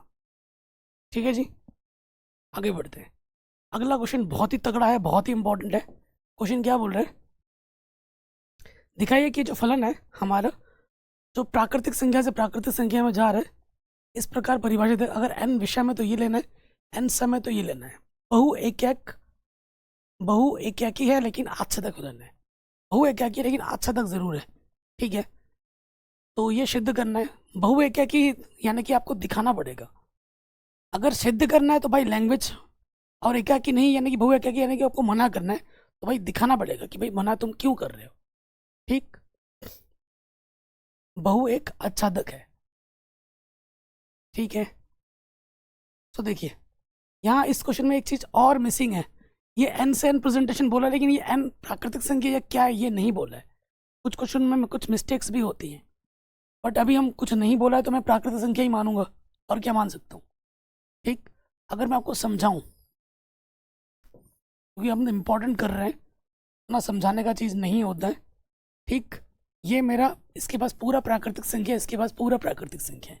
ठीक है, मेरा फलन जा रहा है इसमें, तो ये x होता है, ये y होता है। y आपका दो चीज़ में डिपेंड कर रहा है, दो टाइप के फॉर्म। एक तो n+1 लेना है बट्टे दो, जब विषम हो, n आप विषम लोगे, और सम लोगे, n/2 लेना है। सम लेने, सम की स्थिति में ये लेना है फॉर्म। ठीक है, सो देखिए मैं अगर n का मान 1 रखूँ, इसके पास भी 1 2 3 4 5 etc सारे नंबर्स है, इसके पास भी सारे ऐसे ही नंबर है। ठीक, यदि यदि n=1 करूं, तो यहाँ रखना है अपने को, तो y बराबर क्या होगा, 1 यानी कि विषम।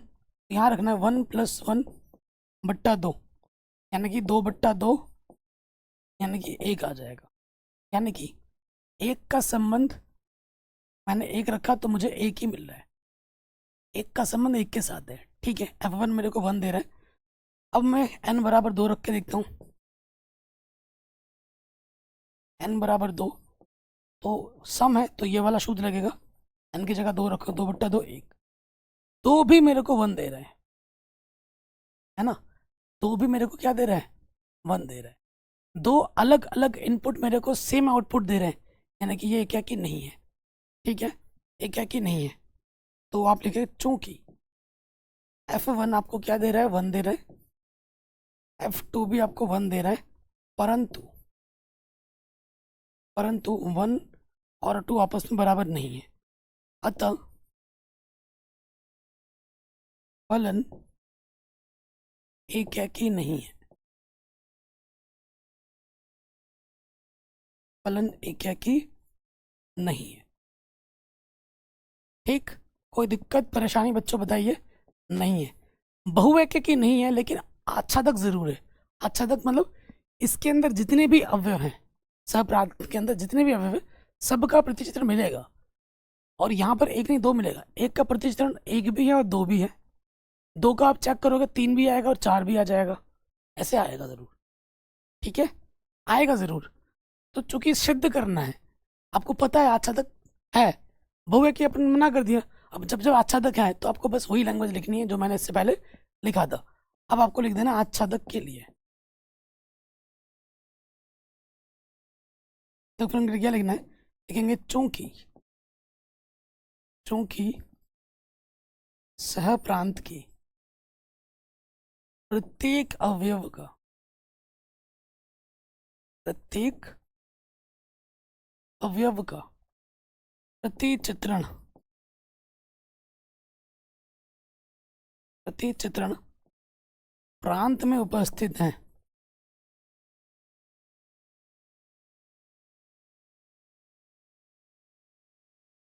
इसलिए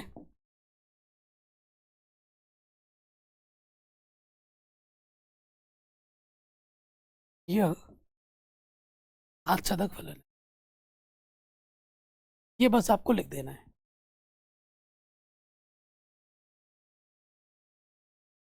ठीक है, ये बस आपको लिख देना और ये क्वेश्चन आपका बन गया बड़े आराम से। अगले प्रश्न पे आ जाओ, बहुत ही तगड़ा क्वेश्चन है। कह रहे सिद्ध कीजिए कि ये जो फलन है f1 बराबर f2 ये 1 के बराबर है। ठीक है, और x का मान जैसे ही आप 2 से बढ़ा लेते हो, फंक्शन आपको ये दे रखा है, परिभाषित है, फंक्शन जो मेरा n से n में जा रहा है, आच्छादक तो है परंतु एकाकी नहीं है। तो एकाकी नहीं, वो तो यहीं से पता लग गया कि भैया दो अलग अलग इनपुट का मान सेम आ रहा है, आउटपुट सेम दे रहा है, यहीं से पता लग गया। एक एक फलन आपको चेक करना है। तो देखिए, एग्जाम में जैसे लिखना बिल्कुल वो दिमाग में लगा रहा हूँ, वो अप्रोच में रख रहा हूँ। ठीक है, ज़्यादा डीप में भी नहीं जा रहे हम, क्योंकि अभी सब कुछ जो सीखना चीज़ है ना, वो तो हम सीख चुके हैं। अब हमें बस प्रश्नों को कैसे कॉपी में लिखना है वो ज़्यादा मैटर करेगा इस टाइम पे। 1 महीना बचा है ना। तो देखिए, एक एक फलन हमें क्या दे रखा है, चूंकि f1 मेरे को दे रखा है 1 और f2 भी मेरे को दे रखा है 1, परंतु 1 और ये जो 2 है वो बराबर नहीं है। अगर इनपुट बराबर नहीं है तो आउटपुट भी बराबर नहीं होना चाहिए, तब एकाकी होता है। यहाँ तो इनपुट बराबर नहीं है लेकिन आउटपुट बराबर आ रहा है, अतः ये बहु एकाकी है, अतः यह एकाकी फलन नहीं है। एकाकी फलन नहीं है। चेक करने के लिए नहीं बोला है, सिद्ध करने के लिए बोला है। एक आच्छादक है परंतु एकाकी नहीं है। अब आप आच्छादक के लिए क्या लिखोगे? मैं यहाँ पर ज्यादा डीप में घुस नहीं रहा हूँ कि आच्छादक क्यों होगा, मैटर ही नहीं करता क्यों होगा, बोल दिया ना प्रश्न में, क्योंकि आपको एग्जाम ओरिएंटेड दिमाग चलाना है अभी कि एग्जाम की कॉपी में मुझे कैसे लिखना है। तो एग्जाम की कॉपी में ये सोचने मत लग जाओ कि भाई अच्छा तक होगा तो मैं कैसे दिखाऊं ना दिखाऊं। तुमसे पूछा नहीं है इसने कि चेक कीजिए, बोला है कि चेक कीजिए नहीं, इसने बोला सिद्ध कीजिए। तो आपने जिसको मना करना था उसको पूरा दिखा दिया। अब इसने बोला आच्छादक तो है, यानी कि आच्छादक सिद्ध करना है, ऑलरेडी सिद्ध है। तो आच्छादक के लिए ये लैंग्वेज लिखते हैं, सिर्फ फिर से ये लैंग्वेज लिख दोगे। ये लैंग्वेज सदाबहार है, कोई मैगल आपका 1 नंबर काट नहीं सकता। ठीक है, ये चीज़ फिर से आपको कॉपी पेस्ट कर देनी है जब जब आच्छादक बोलेगा। ठीक है, ये चीज उठा के फिर से यहाँ लिख देना है, पूरे नंबर मिल जाएंगे। ठीक, अगले क्वेश्चन में आ जाते हैं। कह रहे सिद्ध कीजिए कि जो फलन है प्राकृतिक संख्या से प्राकृतिक संख्या में जा रहा है, f(x) बराबर 2x है, x n से आ रहा है, एकाकी है किंतु आच्छादक नहीं है। अब मना करना है। मना करने के लिए 2 तरीके हैं, या तो मैं आपको करके भी दिखा दूंगा इस बार में, चलो करके भी दिखा दूंगा कि भाई क्यों नहीं है। मना करने के लिए भी वही लैंग्वेज होगा। क्या लिखेंगे? सह प्रांत के प्रत्येक अवयव का प्रतिचित्रण प्रांत में उपस्थित नहीं है। उसमें है तो अच्छा तक होता था, इसमें नहीं है तो मना कर दोगे, अच्छा तक नहीं है। ठीक है, समझ रहे हो एग्जाम में क्या अप्रोच रखना होता है। बच्चे फालतू में ही परेशान होते हैं। हमें देखो, फलन जो दे रखा है वो दे रखा है कि प्राकृतिक संख्या से प्राकृतिक संख्या में जा रहे हैं, और फंक्शन एक्स मेरे पास क्या है बच्चों? 2x है। ठीक, तो सबसे पहले हमें चेक कर, एकाकी है, एकाकी सिद्ध करना है। तो एकाकी फलन में यहाँ लिख देता हूँ, तो इसको सिद्ध करके दिखाएंगे। तो लिखेंगे माना, सबसे पहले 2 इनपुट x1 x2 हमें यहाँ से लेना होता है, n से लिया, फिर लिखेंगे माना फंक्शन x1 बराबर फंक्शन x2। फिर आपको क्या करना है, यहाँ पर एक बार x1 रख देना है और एक बार x2 रख देना है। 2 से 2 कटा, x1 बराबर x2 आ गया, ये लेके चले थे, ये आ गया। और एवरी x1 x2 कहाँ से आता है? से। अतः यह एकाकी फलन है। अर्थात यह एकाकी फलन है। चलिए अगले पार्ट में आ जाओ। आच्छादक नहीं है, आप लोगों की शिकायत है। देखो आप शिकायत मेरे इस वीडियो में थोड़ा कर सकते हो, क्योंकि मैं इंपॉर्टेंट करा रहा हूँ, एग्जाम में बहुत कम समय बचा है। क्यों कैसे अगर आपके मन में ज़्यादा घुस रहा है तो उसके लिए आपको कॉन्सेप्ट देखना पड़ेगा, तो उतना समय आपके पास नहीं है। जब आप मेरी पुरानी वीडियोस देखोगे जो मैंने एनसीईआरटी पढ़ा रखी है, आच्छादक है तो क्यों है, एक एक चीज डायग्राम के साथ समझा रखा है, ठीक है। और एग्जाम में उतना कुछ नहीं करना होता है, एग्जाम में जितना करना होता है मैं उतना ही यहाँ पे करवा रहा हूँ, क्योंकि ज़्यादा सब करवाने का कोई मतलब नहीं है इस टाइम पे। राइट है, ठीक है। आच्छादक क्यों है, चलिए आच्छादक के लिए क्या करते हैं, माना एफ एक्स को क्या मानते हैं, वाई मानते हैं। वाई बराबर मेरे पास है 2x, यहाँ से x बराबर क्या हो जाएगा, y/2। मैं आपको पूरा करके दिखाऊंगा ये वाला, ठीक है। इसके पास पूरी n है, इसके पास पूरा n है, ये x होता है, ये y होता है, ठीक है। और x बराबर मेरे पास फिलहाल क्या है, y/2 है, ठीक है जी। ये फलन, इसके अंदर 1 2 3 4 सारे अवयव है। आच्छादक कब नहीं होगा, जब किसी भी एक का प्रतिचित्रण अगर यहाँ नहीं मिलता है तो आच्छादक नहीं होगा, ठीक है। तो इसी बात पे मैं क्या उठाता हूँ, y बराबर मैं क्या उठाता हूँ, 1 ले लेता हूँ। इसके लिए ही बात करते, पहले ही की बात करते हैं। यदि y बराबर मैं 1 ले लेता हूँ तो यहाँ पे मुझे रखना होगा, y बराबर 1 रखूंगा तो x बराबर क्या हो जाएगा, इसका प्रतिचित्रण 1/2। y मैंने n से लिया, लेकिन इसका जो प्रतिचित्रण मिल रहा है क्या वो 1/2 n में है, जो भी मिलना चाहिए n से ही मिलना चाहिए, नहीं है। तो 1 का प्रतिचित्रण इसमें मिल ही नहीं रहा है, छूट गया, पहले वाले का ही छूट गया भाई, तो अच्छा तक होगा। 1 का भी छूट गया तो अच्छा तक नहीं होता है। और यहाँ पर 1 का नहीं मिलेगा, 3 का नहीं मिलेगा, जितने भी विषम संख्या है उन किसी का भी यहाँ पर प्रतिचित्रण नहीं मिलेगा। तो आप क्या लिख दोगे, आप क्या लिखोगे, मैं बोल देता हूँ मुझसे, चूंकि सहप्रांत के प्रत्येक अवयव का प्रतिचित्रण प्रांत में उपस्थित नहीं है, अर्थात आच्छादक नहीं होगा। होगा के लिए है, नहीं के लिए नहीं, बस इतना लिखना था आपको, पूरे नंबर मिल जाएंगे। साइड हट जाता हूँ, स्क्रीनशॉट ले लीजिए, जो मैंने मुंह से बोला वो कॉपी में लिख लीजिए। ये क्वेश्चन भी आपका आराम से बन गया।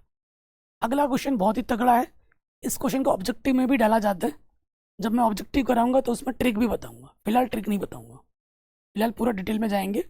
अगर ये क्वेश्चन ऑब्जेक्टिव में भी आएगा, अभी ऑब्जेक्टिव करना है इसके बाद, उसमें मैं ट्रिक भी बताऊंगा कि भाई क्वेश्चन आएगा तो देखते ही 2 सेकंड के अंदर आंसर टिक लगा दोगे, 2 सेकंड में। अभी तो 2 मिनट लगेगा, पूरा डिटेल में जानेंगे। कह रहे सिद्ध कीजिए कि ये जो फलन है x² द्वारा परिभाषित फलन r से r में जा रहा है, ना तो ये क्या की है ना आच्छादक है, ये इसका आंसर फिक्स हो गया। अब ट्रिक क्या है उसको भी देखेंगे आगे, ठीक है। हमारे पास क्या है, देखो बाबू, दिया है हमें, दे रखा है जो फंक्शन x है वो हमारा x² है, और जो मेरा फलन जा रहा है बच्चों वो वास्तविक संख्या से वास्तविक संख्या में जा रहा है। सबसे पहले हम चेक करेंगे एक क्या की फलन,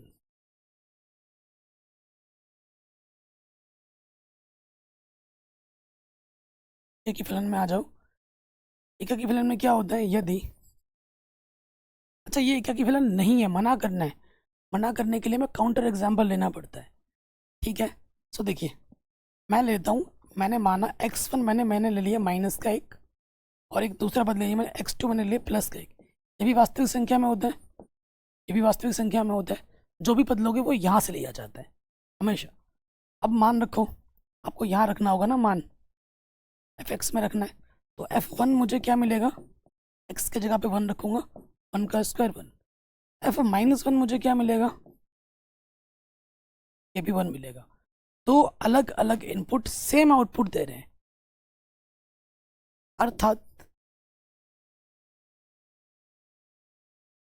यह एक क्या की नहीं है, इसको मना कर दिया, ठीक है, इसलिए यह क्या की नहीं है। अब हमें आच्छादक को भी मना करना है, तो यहाँ लिखेंगे आच्छादक।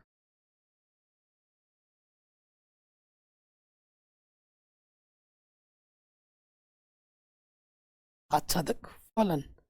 आच्छादक फलन में आ जाओ। आच्छादक फलन में क्या है प्यारे बच्चों, हमें क्या करना होता है, माना एफ एक्स को क्या मानना होता है, वाई मानना होता है। तो वाई बराबर मेरे पास क्या है, एक्स स्क्वायर। एक्स बराबर क्या हो जाएगा, अंडर रूट। एक्स बराबर अंडर रूट। कुछ चित्र बना के दिखाऊंगा कि माना कैसे होगी। हमारा संबंध वास्तविक संख्या से वास्तविक संख्या में जा रहा है, संबंध नहीं फलन। ये x होता है, ये y होता है, ठीक है। x बराबर मेरे पास है अंडर रूट वाई। इसके पास वास्तविक संख्या में सारी संख्याएं होती है, काल्पनिक संख्या को छोड़कर। एक छोटा सा नंबर मैं ले लेता हूँ, जैसे मैंने ले लिया -2। -2 वास्तविक संख्या में है। अच्छा तो कब नहीं होता, किसी भी एक का, सबका होना चाहिए, किसी एक का भी अगर छूट गया ना प्रतिचित्रण तो फिर वो आच्छादक नहीं होता है। -2 का ढूंढो। अरे यार दिमाग तो पहले ही चलने लगा सब कुछ। आजकल मेरा दिमाग बड़ा एडवांस में चल रहा है। वाई लिखना है, वाई की जगह पे मैं रखूंगा -2 यहाँ पर। ये जो -2 है प्यारे बच्चों, क्या ये वास्तविक संख्या में है, नहीं। अंडर रूट के अंदर माइनस लगने पे वो क्या हो जाता है, काल्पनिक। ये वास्तविक संख्या में नहीं है, तो यहाँ लिखेंगे यदि y बराबर मैंने -2 लिया जो कि वास्तविक संख्या से, तो इसका जो प्रतिचित्रण होगा x जो कि अंडर रूट वाई है, -2 आएगा, वो एक वास्तविक संख्या में नहीं आ रहा है, यानी कि इसका प्रतिचित्रण मुझे इसमें नहीं मिल रहा है, यानी कि आच्छादक नहीं है। तो फिर से लास्ट में क्या लिखोगे, चूंकि सह प्रांत के प्रत्येक अवयव का प्रतिचित्रण प्रांत में उपस्थित नहीं है, अर्थात यह एक आच्छादक फलन नहीं होगा। That's it. आपको ये जो मैंने बोला लिख देना, आपको पूरे नंबर मिल जाएंगे। अगले क्वेश्चन में आ जाओ, बहुत तगड़ा क्वेश्चन है, 2 नंबर में पक्का आएगा एग्जाम में। फलन मेरा आर से आर में जा रहा है और फंक्शन एक्स मेरा ये है। दूसरा जो फंक्शन है जी वो भी मेरा आर से आर में जा रहा है और जी एक्स मेरा ये है। तो मुझे फॉग निकालना है, मुझे गॉफ निकालना है और मुझे बताना है कि फॉग और गॉफ बराबर नहीं होंगे। बड़ा आसान क्वेश्चन है। सबसे पहले निकालता हूं मैं फॉग, ठीक है। फॉग इसको कैसे लिखा जाएगा, एफ जी एक्स ऐसे। तो बाहर एफ जी एक्स का मान क्या है मेरे पास, जी एक्स मेरे पास क्या है दोस्त, एक्स स्क्वायर। रख दिया मैंने जी एक्स का मान, यहाँ से यहाँ रख दिया। अब एफ वाले फलन में जहां पर एक्स है, एक्स स्क्वायर रख देना है। एफ वाला फलन क्या है, साइन, और एक्स की जगह मुझे क्या रखना है, एक्स स्क्वायर। तो ये मुझे मिल गया मेरा फॉग। क्या चल रहा है, फॉग चल रहा है। अब हम आ जाएंगे गॉफ पे। गॉफ कैसे लिखेंगे, जी एफ एक्स, बाहर जी एफ एक्स मेरे पास क्या है फंक्शन में, फंक्शन एफ एक्स मेरे पास है साइन एक्स। तो जी फंक्शन में जहां पर भी एक्स होगा मुझे क्या रख देना है, साइन एक्स। क्या मुझे क्या रखना है, साइन एक्स रखना है एक्स की जगह पर। क्या है, 2 है, तो ये हो जाएगा साइन स्क्वायर एक्स। तो ये मेरा गॉफ और फॉग मिल गया आराम से, ठीक है। अब आप खुद ही देख रहे हैं, आपके आंखों के सामने है। अतः समीकरण 1 व 2 से जो हमारा गॉफ है वो फॉग के बराबर बिल्कुल नहीं है क्या, नहीं है। एक साइन एक्स स्क्वायर है, दूसरा साइन स्क्वायर एक्स है, तो ये बराबर कैसे हो गया, बराबर बिल्कुल नहीं है। ऐसा क्वेश्चन आपके एग्जाम में एक पक्का आएगा 100% गॉफ फॉग का। अगला क्वेश्चन ले लेते हैं, बहुत ही तगड़ा क्वेश्चन है। सिद्ध कीजिए कि वास्तविक संख्याओं के समुच्चय आर में ए से बी में एक ऐसा संबंध है, ए जो है वो बी स्क्वायर के बराबर है या उससे छोटा है, द्वारा परिभाषित है। संबंध ना तो स्वतुल्य है, ना सम्मित है और ना ही संक्रामक है। तीनों में से कुछ भी नहीं है, ठीक है, तीनों में से कुछ भी नहीं है। सो देखिए पहला हम चेक करेंगे स्वतुल्य। देखो होने के लिए तो बहुत सारे बैठे हैं, हो जाएंगे। मैथमेटिक्स में एक चीज़ है कि अगर एक भी चीज़ मना हो जाती है, 1 अरब बार हाँ बोला है, एक बार ना बोलते तो वो ना ही माना जाएगा। मैथमेटिक्स इतना खूबसूरत है। तो हर एक पद, समुच्चय मेरा क्या आर है, हर एक पद आर बोले तो वास्तविक संख्या, तो मैंने क्या किया, 1/2 ले लिया। तो कहाँ से आ रहा है, वास्तविक संख्या से आ रहा है। समतुल्य क्या होता है, खुद के साथ 1,2 1,2 आर में होगा। मुझे ए की जगह पे 1/2 रखना, बी की जगह पे 1/2 रखना है। चूंकि 1/2 1/2 यहाँ रख दिया। क्या 1/2 छोटा है 1/4 से? जी नहीं। क्या 1/2 बराबर है 1/4 के? जी नहीं। तो इस कंडीशन को संतुष्ट कर रहा है? बिल्कुल नहीं। अर्थात 1/2 1/2 आर में नहीं है, अतः यह स्वतुल्य नहीं है।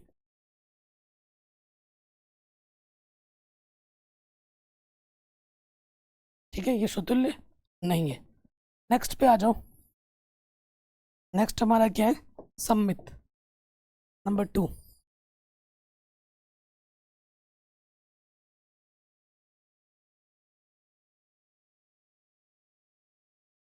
सम्मित का सम्मित क्या होता है, अगर ए का संबंध बी के साथ है तो बी का संबंध ए के साथ होगा, है ना। मैंने क्या किया, 1,2 मैंने आर से लिया, माना 1,2 आर में है। 1,2 आर में तो इस कंडीशन को संतुष्ट कर रहा है क्या? बिल्कुल कर रहा है। जो एक है वो 4 से छोटा है। जब ये चिन्ह दो लगे होते हैं ना असीमित का, किसी एक कंडीशन को अगर होल्ड करा है तो उसे संतुष्ट माना जाता है। एक 4 के बराबर तो नहीं है, लेकिन एक 4 से छोटा तो है ना, एक कंडीशन को होल्ड कर रहा है तो ये संतुष्ट है। अब एक का संबंध 2 के साथ है, क्या 2 का संबंध 1 के साथ होगा? अगर ऐसा है तो 2 इधर होगा, 1 का वर्ग यहाँ होना चाहिए। क्या 2 1 से छोटा है? बिल्कुल नहीं। क्या बराबर है? बिल्कुल नहीं। तो इसका मतलब है कि 2 का संबंध 1 के साथ नहीं होगा, अतः आर सममित नहीं है।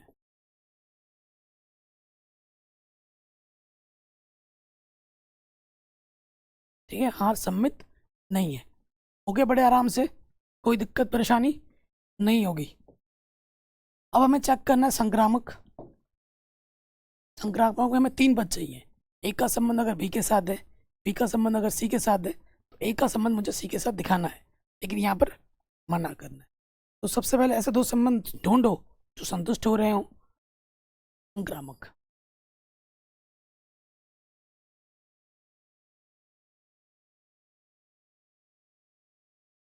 ये संक्रामक संबंध पे आ जाओ। तो मैं 3 पद ले लेता हूँ। 3 पद मेरे हो जाएंगे, यदि 2 -3 1। मैंने वास्तविक संख्या से ले ली है। ठीक है, माना 2 का संबंध -3 के साथ है। ठीक है, माना -3 का संबंध 1 के साथ है। मुझे बस इसका संबंध इसके साथ चाहिए होगा। कंडीशन को संतुष्ट कर रहा है क्या? अगर 2 का संबंध 3 के साथ है तो यहाँ 2 होगा और यहाँ -3 का वर्ग होना चाहिए। -3 का वर्ग 9 होता है, जो कि बड़ा है, संतुष्ट कर रहा है। यहाँ पे देखो, इधर -3 होगा और इधर 1 का वर्ग। -3 छोटा होता है 1 के वर्ग से, संतुष्ट कर रहा है। अब इसका और इसका संबंध चाहिए, अर्थात अर्थात 2,1 का देखो। अगर 2 का संबंध 1 के साथ होगा तो 2 इधर होगा, का वर्ग इधर होगा। क्या 2 1 से छोटा है? बिल्कुल नहीं। इसका संबंध इसमें नहीं होगा, अर्थात आर संक्रामक भी नहीं है।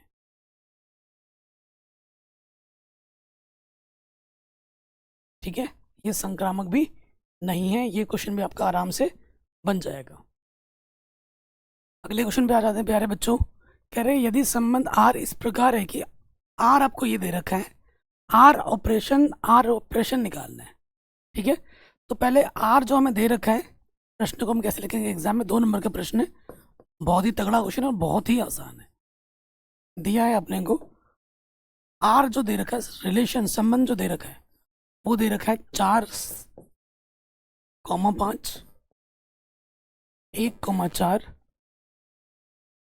4,6, 7,6, 3,7। ठीक है, ये आर है, तो हमारा आर इनवर्स क्या होगा? आर इनवर्स क्या होगा? उसके लिए बस आपको क्या करना है, ऑर्डर चेंज कर देना है। आर इनवर्स हो जाएगा 5,4, 4,1, 6,4, 6,7, 7,3। अब आपको क्या निकालना है प्यारे बच्चों? आपको निकालना है are inverse operation are inverse. इसके लिए क्या होगा, ध्यान से देखिएगा। आप देखिए 5,4 यहाँ है, 4 पे खत्म हो रहा है, तो जहाँ 4 से स्टार्ट हो रहा है वो देखना है। ये 4 से स्टार्ट हो रहा है, तो 4 से 4 कटा, यहाँ से 5 बचेगा, यहाँ से 1, तो ये आ जाएगा 5,1। ठीक है, और देखिए, और कहीं 4 से स्टार्ट हो रहा था? नहीं। जैसे यहाँ देखिए, ये 6,4 है, 4 पे जहाँ खत्म हो रहा है 4 से स्टार्ट करो, ये 4,1 है, तो 4 से 4 कटा, यहाँ से 6 बचेगा और यहाँ से 1 बचेगा। ठीक है, फिर आ जाओ, जैसे यहाँ पे देखिए 6,7 है, 7 पे खत्म हो रहा है, 7 से कहाँ से स्टार्ट हो रहा है? यहाँ से, 7 से 7 हटा, यहाँ से 6 और यहाँ से 3 बचा। और कुछ? और कहीं से स्टार्ट हो रहा है, कहीं से ख़त्म हो रहा है? और कुछ भी नहीं है। तो ये हमें हमारा क्या मिल जाएगा? आर ऑपरेशन आर इनवर्स मिल जाएगा। इतना हलवा क्वेश्चन एग्जाम में आया था, और पिछले साल ये क्वेश्चन आया था, सारे बच्चे छोड़ के आए थे, सारे बच्चे छोड़ के आए थे। ठीक है, मैंने ये क्वेश्चन ले लिया है, अब आएगा तो ऐसे कर देना। ठीक, अगला प्रश्न है, सिद्ध कीजिए कि हमारे पास फंक्शन एक्स ये दे रखा है, प्रदत्त फलन महत्तम पूर्णांक फलन है जो आर से आर में जा रहा है, ना तो एकाकी और ना ही आच्छादक है। सो मैं आपको बताऊं एकाकी और आच्छादक क्यों नहीं है। चित्र से सारा कुछ सारा चीज आपका क्लियर हो जाएगा। देखिए, मैं आपको बना के दिखाता हूँ। महत्तम पूर्णांक फलन आप जानते होंगे ना क्या होता है। तो देखिए, ये हमारे पास किसमें, आर से आर में जा रहा है, इसके पास पूरा आर है, इसके पास पूरा आर है। ये अपना एक्स है और ये अपना वाई है। ठीक है, जो वाई है अपना, वो महत्तम पूर्णांक फलन है। ठीक है, देखो प्यारे बच्चों, इसके पास कुछ भी रहो, इसके पास पूरी वास्तविक संख्या है, इसके पास पूरी वास्तविक संख्या है।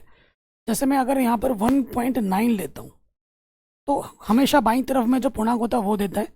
1.9 के बाईं तरफ प्योर पूर्णांक क्या है? 1 है। 1.9 मुझे 1 देगा। अगर मैं यहाँ पर 1.5 लिखूँ तो भी मुझे क्या मिलेगा? 1 मिलेगा। ठीक है, अगर मैं यहाँ पर 1.7 लिखूँ तो भी मुझे क्या मिलेगा? 1 मिलेगा। अगर यहाँ पर 2.2 लिखूँ, 2.2 के बाईं तरफ क्या है? 2 है, तो मुझे 2 मिलेगा। तो आप देख पा रहे हैं एकाकी क्यों नहीं है, क्योंकि फंक्शन 1.9 ने मुझे 1 दिया, फंक्शन 1.5 ने भी मुझे 1 दिया। ठीक है, परंतु ये जो 1.9 है, 1.5 है, वो आपस में बराबर है? बिल्कुल नहीं है, अतः एकाकी नहीं है।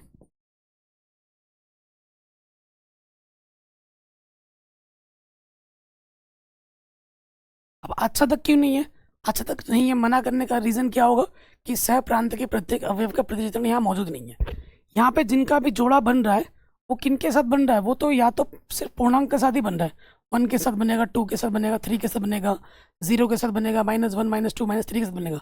बाकी जो नंबर है, बाकी नंबर जब है, जैसे कि मैं अगर लिख दूँ 1.1, 1.2, √2, 2/3, इस टाइप के अनंत असंख्य नंबर इसके अंदर बचे हैं जिनका किसी के साथ कोई अटैचमेंट नहीं है, किसी के साथ कोई प्रतिचित्रण नहीं मिलेगा। तो लिखने का तरीका क्या है? आप ये लिखोगे जो मैं मुंह से बोल रहा हूँ, ध्यान से सुनो और वही लिखना है।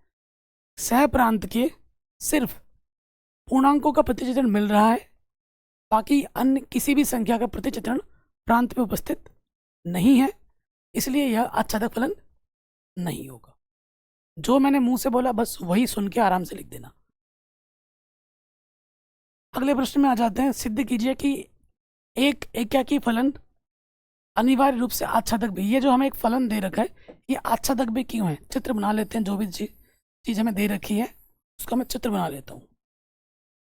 ठीक है, जो फलन हमारे पास है, इधर हमारे पास है 1 2 3।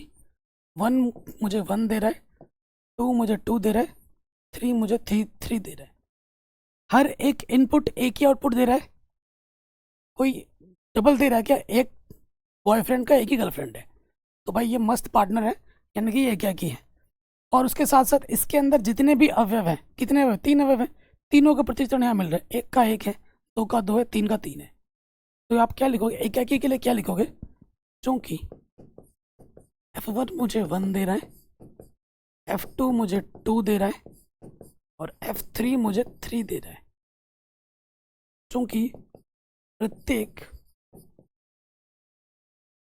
अवयव का चित्रण अद्वितीय है।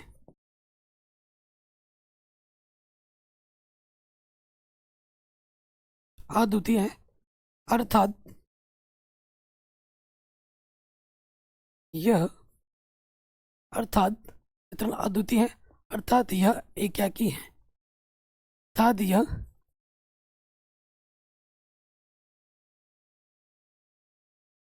एकाकी है। ठीक है, ये एकाकी के लिए बोल दिया। अच्छा तक क्यों है, अच्छा तक के लिए यह लिखोगे चूंकि सह प्रांत, सह प्रांत के प्रत्येक अवयव का प्रतिचित्रण प्रांत में उपस्थित है,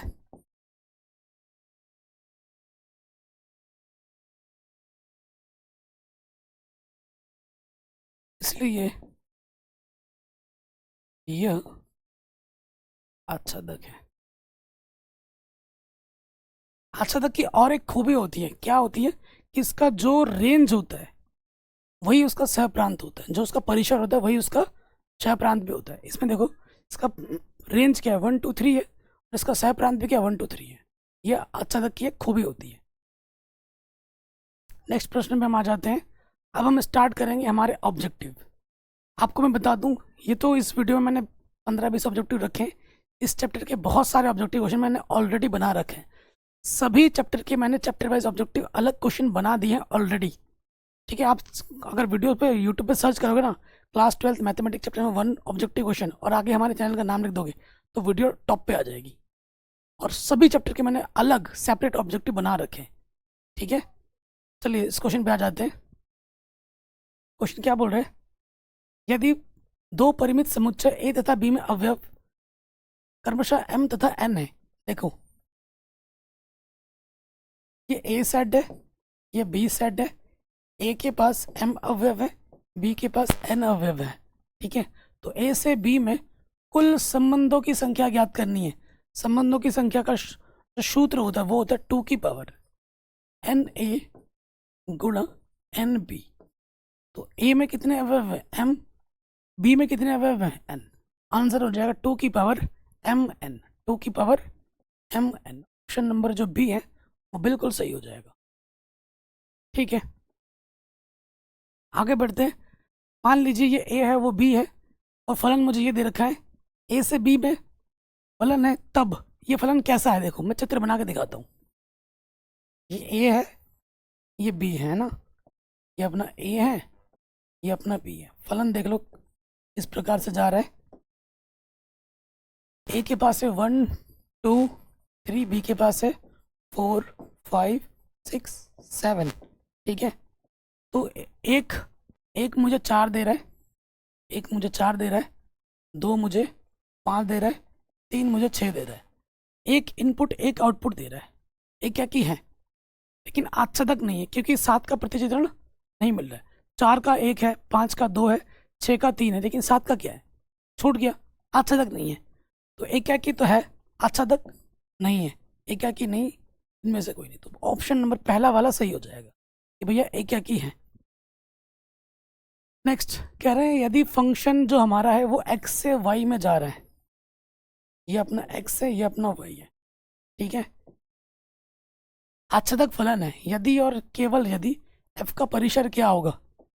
देखो आच्छादक होने पर क्या होता है, जो परिसर होता है वही आपका सह प्रांत होता है। जो परिसर होता है वही आपका सह प्रांत होता है।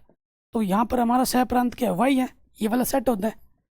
तो ये आच्छादक तभी होगा जब इसका जो परिसर है वो किसके बराबर, क्षय प्रांत। क्षय प्रांत क्या है, मेरा पूरा का पूरा सेट ये वाला होता है y। ऑप्शन नंबर सी होगा। आगे बढ़ते हैं। कह रहे हैं अशून्य परिमेय संख्याओं के समुच्चय क्यूब नॉट पर एक संबंध आर निम्न प्रकार परिभाषित है। ए का संबंध बी के साथ अगर है तो ए बराबर 1/b है, तो क्यू नॉट पर ये क्या होगा? तो पहले चेक करते हैं शौतुल्य। ए का संबंध ए के साथ लेके चलते हैं, तो क्या ए बराबर 1/a लिख सकता हूँ मैं? बिल्कुल नहीं। तो शौतुल्य तो बोल रहा शौतुल्य है, शौतुल्य नहीं होगा। ये बोल रहा शौतुल्य नहीं होगा, शौतुल्य तो है ही नहीं। ये बोल रहा शौतुल्य है, तो भाई पहला ऑप्शन तो नहीं होगा। फिर आ जाओ दूसरा, सम्मित। अगर ए का संबंध बी के साथ है तो प्रश्न ने मुझे बोल रखा है कि ए बराबर 1/b है, तो मैं इसको ऐसे भी लिख सकता हूँ, बी ऊपर आ जाएगा ए नीचे। बी बराबर 1/b है, बी का संबंध ए के साथ है, तो आपका शौतुल्य नहीं है, सम्मित है। किंतु सम्मित और संक्रामक नहीं है। सम्मित है किंतु शौतुल्य और संक्रामक नहीं है। फिलहाल बी मुझे सही लग रहा है। संक्रामक है किंतु शौतुल्य और सम्मित नहीं है, गलत। क्योंकि सम्मित तो है, शौतुल्य और संक्रामक किंतु सम्मित नहीं है। सम्मित में तो है, ये भी गलत है। 3 ऑप्शन आपके गलत हो गए। आपका बी ऑप्शन क्या होगा? सही हो जाएगा। ठीक है, बी ऑप्शन क्या होगा? सही हो जाएगा। नेक्स्ट पे आ जाओ। कह रहे ये एक्स से ये वाई है, तो एक्स से वाई तक, एक्स से वाई तक फलनों की संख्या निकालनी है। एक्स से वाई तक, तो इसमें क्या होता है? एक्स से वाई बोला ना, तो वाई की पावर एक्स सूत्र लग जाता है फलनों की संख्या। वाई में कितने अवयव है? 2। एक्स में कितने अवयव है? 3। 2 को 3 बार गुणा करेंगे 8 आ जाएगा। ऑप्शन नंबर बी हमारा सही हो जाएगा। ठीक हो गया, आगे बढ़ते हैं। नेक्स्ट कह रहे हैं ये ए है, ये बी है, ए से बी में फलन होगा कौन सा? तो देखो, ए से बी में पहला वाला चेक करके देखो, चित्र बना के ही पता लगता है। पहले वाला आ जाओ। एक मुझे 2 दे रहा है, एक मुझे 3 भी दे रहा है। एक इनपुट अगर 2 आउटपुट दे दे वो कभी फलन नहीं होता है, पहला वाला फलन नहीं होगा। फिर देखो जैसे दूसरा, रुक के बात करते, तीसरे पे आ जाओ। सी ऑप्शन देखो, कौन सा वाला?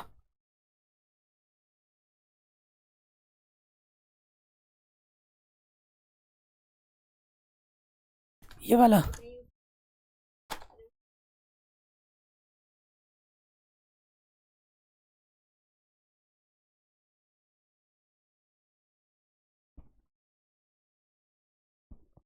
सो देखिए, 1 मुझे 3 दे रहा है, 2 मुझे 2 दे रहा है, और 3 मुझे 3 दे रहा है। ठीक है, यही चीज़ है। और डी पे आ जाओ। डी पे हमारे आ जाते हैं, कौन सा फलन है वो बताना, मैं पूरा करके दिखा रहा हूँ। 1 मुझे 2 दे रहा है, ठीक है, 1 मुझे 2 दे रहा है, 2 मुझे 3 दे रहा है, 3 मुझे 2 दे रहा है, और 3 मुझे 4 भी दे रहा है। तो ये एक ही इनपुट दो दो अलग अलग आउटपुट दे रहे हैं, तो ये फलन नहीं होगा। और इसमें आ जाओ, ये वाला भी नहीं होगा। क्यों? क्योंकि इसके अंदर 3 अवयव है, तीनों का कुछ ना कुछ मिलना चाहिए। तो देखो, 1 का मिल रहा है, 2 का मिल रहा है, बेचारा 3 का किसी के साथ कोई अटैचमेंट नहीं है। इसमें तीनों अवयव, तीनों का अटैचमेंट किसी ना किसी के साथ है, तो सी वाला फलन होगा, बाकी कोई सा भी नहीं होगा। नेक्स्ट कह रहे हैं ये मापांक फलन है। मापांक फलन कैसा होता है? तो देखिए, आर से आर में जा रहा है, ध्यान दीजिएगा। ये एक्स है और वाई बराबर आपके पास है मापांक फलन, वास्तविक संख्या से वास्तविक संख्या में जा रहा है। अब आपको मैं एग्जाम्पल देके दिखाता हूँ। जैसे मैं, अगर मैं एक्स की जगह पे 1 रखूँगा तो 1 का मापांक मुझे 1 मिलेगा। मैंने -1 रख दिया, -1 का मापांक मुझे 1 मिलेगा। तो ये एकाकी तो बिल्कुल नहीं है, एकाकी नहीं है, बहु एकाकी है। बोले एकाकी और आच्छादक, गलत, एकाकी नहीं है, बहु एकाकी है। एकाकी किंतु आच्छादक नहीं है। एकाकी तो है ही नहीं भाई, ना तो एकाकी है और ना ही आच्छादक की बात कर लेते हैं। ठीक है, आच्छादक भी नहीं है। क्यों? क्योंकि यहाँ पर जो अटैचमेंट होगा, जैसे ये आप सिर्फ प्लस वाले का ही होगा, क्योंकि मॉडुलस लगा है। जैसे 1 का अटैचमेंट आएगा, सिर्फ पॉजिटिव वाले नंबर का ही अटैचमेंट होगा। नेगेटिव वाले बेचारे सारे क्या हो जाएंगे? छूट जाएंगे। तो नेगेटिव सारे छूट गए, सिर्फ पॉजिटिव का ही प्रतिशत मिलेगा, नेगेटिव वाले का नहीं मिलेगा। इसलिए आच्छादक भी नहीं है। ऑप्शन नंबर डी सही होगा, ना तो एकाकी है और ना ही आच्छादक। क्या बोल रहा है? ए से बी में एक ऐसा संबंध है, ए जो है b-2, बी का मान 6 से बड़ा लेना है। बी का मान 6 से बड़ा, 2 जगह 8 दिख रहा है, ले लो 8। 8 - 2 यानी कि 6 आ जाएगा। ए की जगह पे 6 आएगा, बी की जगह पे 8, 6, 8 आर में आ रहा है। ऑप्शन नंबर डी हमारा सही हो जाएगा। सिंपल। आगे बढ़ते हैं। ठीक है, एक क्या की लेकिन आच्छादक नहीं है। ये जो फलन है वो कैसा फलन है, आर से आर में जा रहा है। तो आपके मन में जब भी डाउट हो ना, चित्र बना लो फटाफट। ठीक है ना, ये इसके पास पूरी वास्तविक संख्या है, इसके पास पूरी वास्तविक संख्या है। ये एक्स है, वाई बराबर आपका एक्स क्यूब है। यहाँ एक रखोगे, एक की घात 3 करोगे, एक आ जाएगा। दो रखोगे, 2 की घात 3 करोगे, 8 आ जाएगा। तो ये चीज़ है। तो एक क्या की तो है, क्योंकि एक इनपुट एक ही आउटपुट दे रहा है, एक इनपुट एक ही आउटपुट दे रहा है। अब आच्छादक है कि नहीं वो चेक कर लो। कह रहे हैं एक क्या की लेकिन आच्छादक नहीं है। एक क्या की ज़्यादा आच्छादक है। आच्छादक के लिए देख लो, जैसे आच्छादक के लिए क्या हो जाएगा, y बराबर हो जाएगा x की पावर 1/3, है ना। आच्छादक के लिए क्या करते हैं, fx को y मान लेते हो। इतने सारे क्वेश्चन किए हमने। y बराबर क्या हो जाएगा, एक्स क्यूब हो जाएगा। x बराबर क्या हो जाएगा, y की पावर 1/3। ठीक है, आच्छादक नहीं है। कैसे नहीं आए देखते हैं। एक का भी मना हो जाता है तो आच्छादक नहीं है। ये x है, ये y है। x बराबर y की पावर 1/3। इसके पास r है, इसके पास r है। मैंने क्या किया, यहाँ से मैंने ले लिया -2। वास्तविक संख्या में आता है -2 की पावर 1/3। क्या ये वास्तविक संख्या है, बिल्कुल नहीं। तो आच्छादक नहीं है, इसका प्रतिचित्रण नहीं मिल रहा है। तो ना तो ये एकाकी तो है लेकिन आच्छादक नहीं है, एकाकी है लेकिन आच्छादक नहीं है। पहला ऑप्शन सही हो जाएगा। ठीक है, अभी मैं थोड़ा जल्दी जल्दी भी करा रहा हूँ। अगर आप इनके ऑब्जेक्टिव प्रश्नों को आपको डिटेल में जानना है और भी विस्तार से, तो मैंने ऑलरेडी करा रखा है, डिस्क्रिप्शन में लिंक में डाल दूंगा इसी चैप्टर का। इन सभी ऑब्जेक्टिव के आपको डिटेल में सोल्यूशन मिल जाएंगे, एकदम आराम आराम से समझा रखा है। ठीक, कह रहे मान लीजिए ये फलन है, इस तरीके से आ रहा है। प्रतिलोम फलन क्या होगा, तो प्रतिलोम फलन के लिए क्या करते हैं, एफ एक्स को वाई मान लेते हैं। ठीक है, एफ एक्स को क्या मान लेते हैं, वाई मान लेते हैं। प्रतिलोम फलन निकालना है आपको। वाई बराबर हमारे पास है 4x बट्टे में 3x प्लस 4 है। तो यहाँ से आपको तिरछी गुणा करनी है और आपको निकालना है x का मान। क्या निकालना है, x का मान निकालना है। यहाँ से आ जाएगा x ओपाइनिस्ट 3 गुणे में के बट्टे में आ जाएगा। सही कर रहे हैं ना कैलकुलेशन। x बराबर आ जाएगा 4y बट्टे में 4 - 3y, 4y बट्टे में 4 - 3y। ये हमें हमारा प्रतिलोम फलन मिल जाएगा। नेक्स्ट पे आ जाओ। ठीक है, अब मैं बात करूंगा ट्रिक की। इसका उत्तर क्या होगा, ना तो एकाकी है और ना ही आच्छादक। जब भी फलन r से r में जाए और फंक्शन x कुछ ऐसा हो, ठीक है, x की पावर में कोई सम संख्या हो, जैसे 4, 6, 8, 10 कुछ भी हो, ठीक है, ऐसा हो, या फिर ऐसा आ जाता है सम संख्या हो पावर में और कुछ जोड़ रहा हो या घट रहा हो, कुछ भी कोई भी संख्या, तो उत्तर फिक्स है, ना तो एकाकी और ना ही आच्छादक। जैसे अगर मान लो यहाँ पर मैं लिख देता हूँ x की पावर 2 प्लस का 3, तो इस वाले फंक्शन के लिए भी उत्तर यही होगा, ना तो एकाकी और ना ही आच्छादक। यह है अपना ट्रिक। ठीक है, कह रहे हैं यदि समुच्चय A में, ये समुच्चय A है अपना और ये समुच्चय B है अपना। A में 5 अवयव है, B में 6 अवयव है, तो A से B में एकाकी तथा आच्छादक प्रतिचित्रण की संख्या क्या होगी। अगर A और B में संख्या समान ना हो, इसे M कहते हैं और इसे N कहते हैं। अगर M बराबर N ना हो तो उस स्थिति में जो संख्या होती है वो 0 होती है। क्या होती है, 0। अगर बराबर हो जाए, इसमें 5 है इसमें 5 है, तो सूत्र क्या लगता है, फैक्टोरियल n जितना होगा।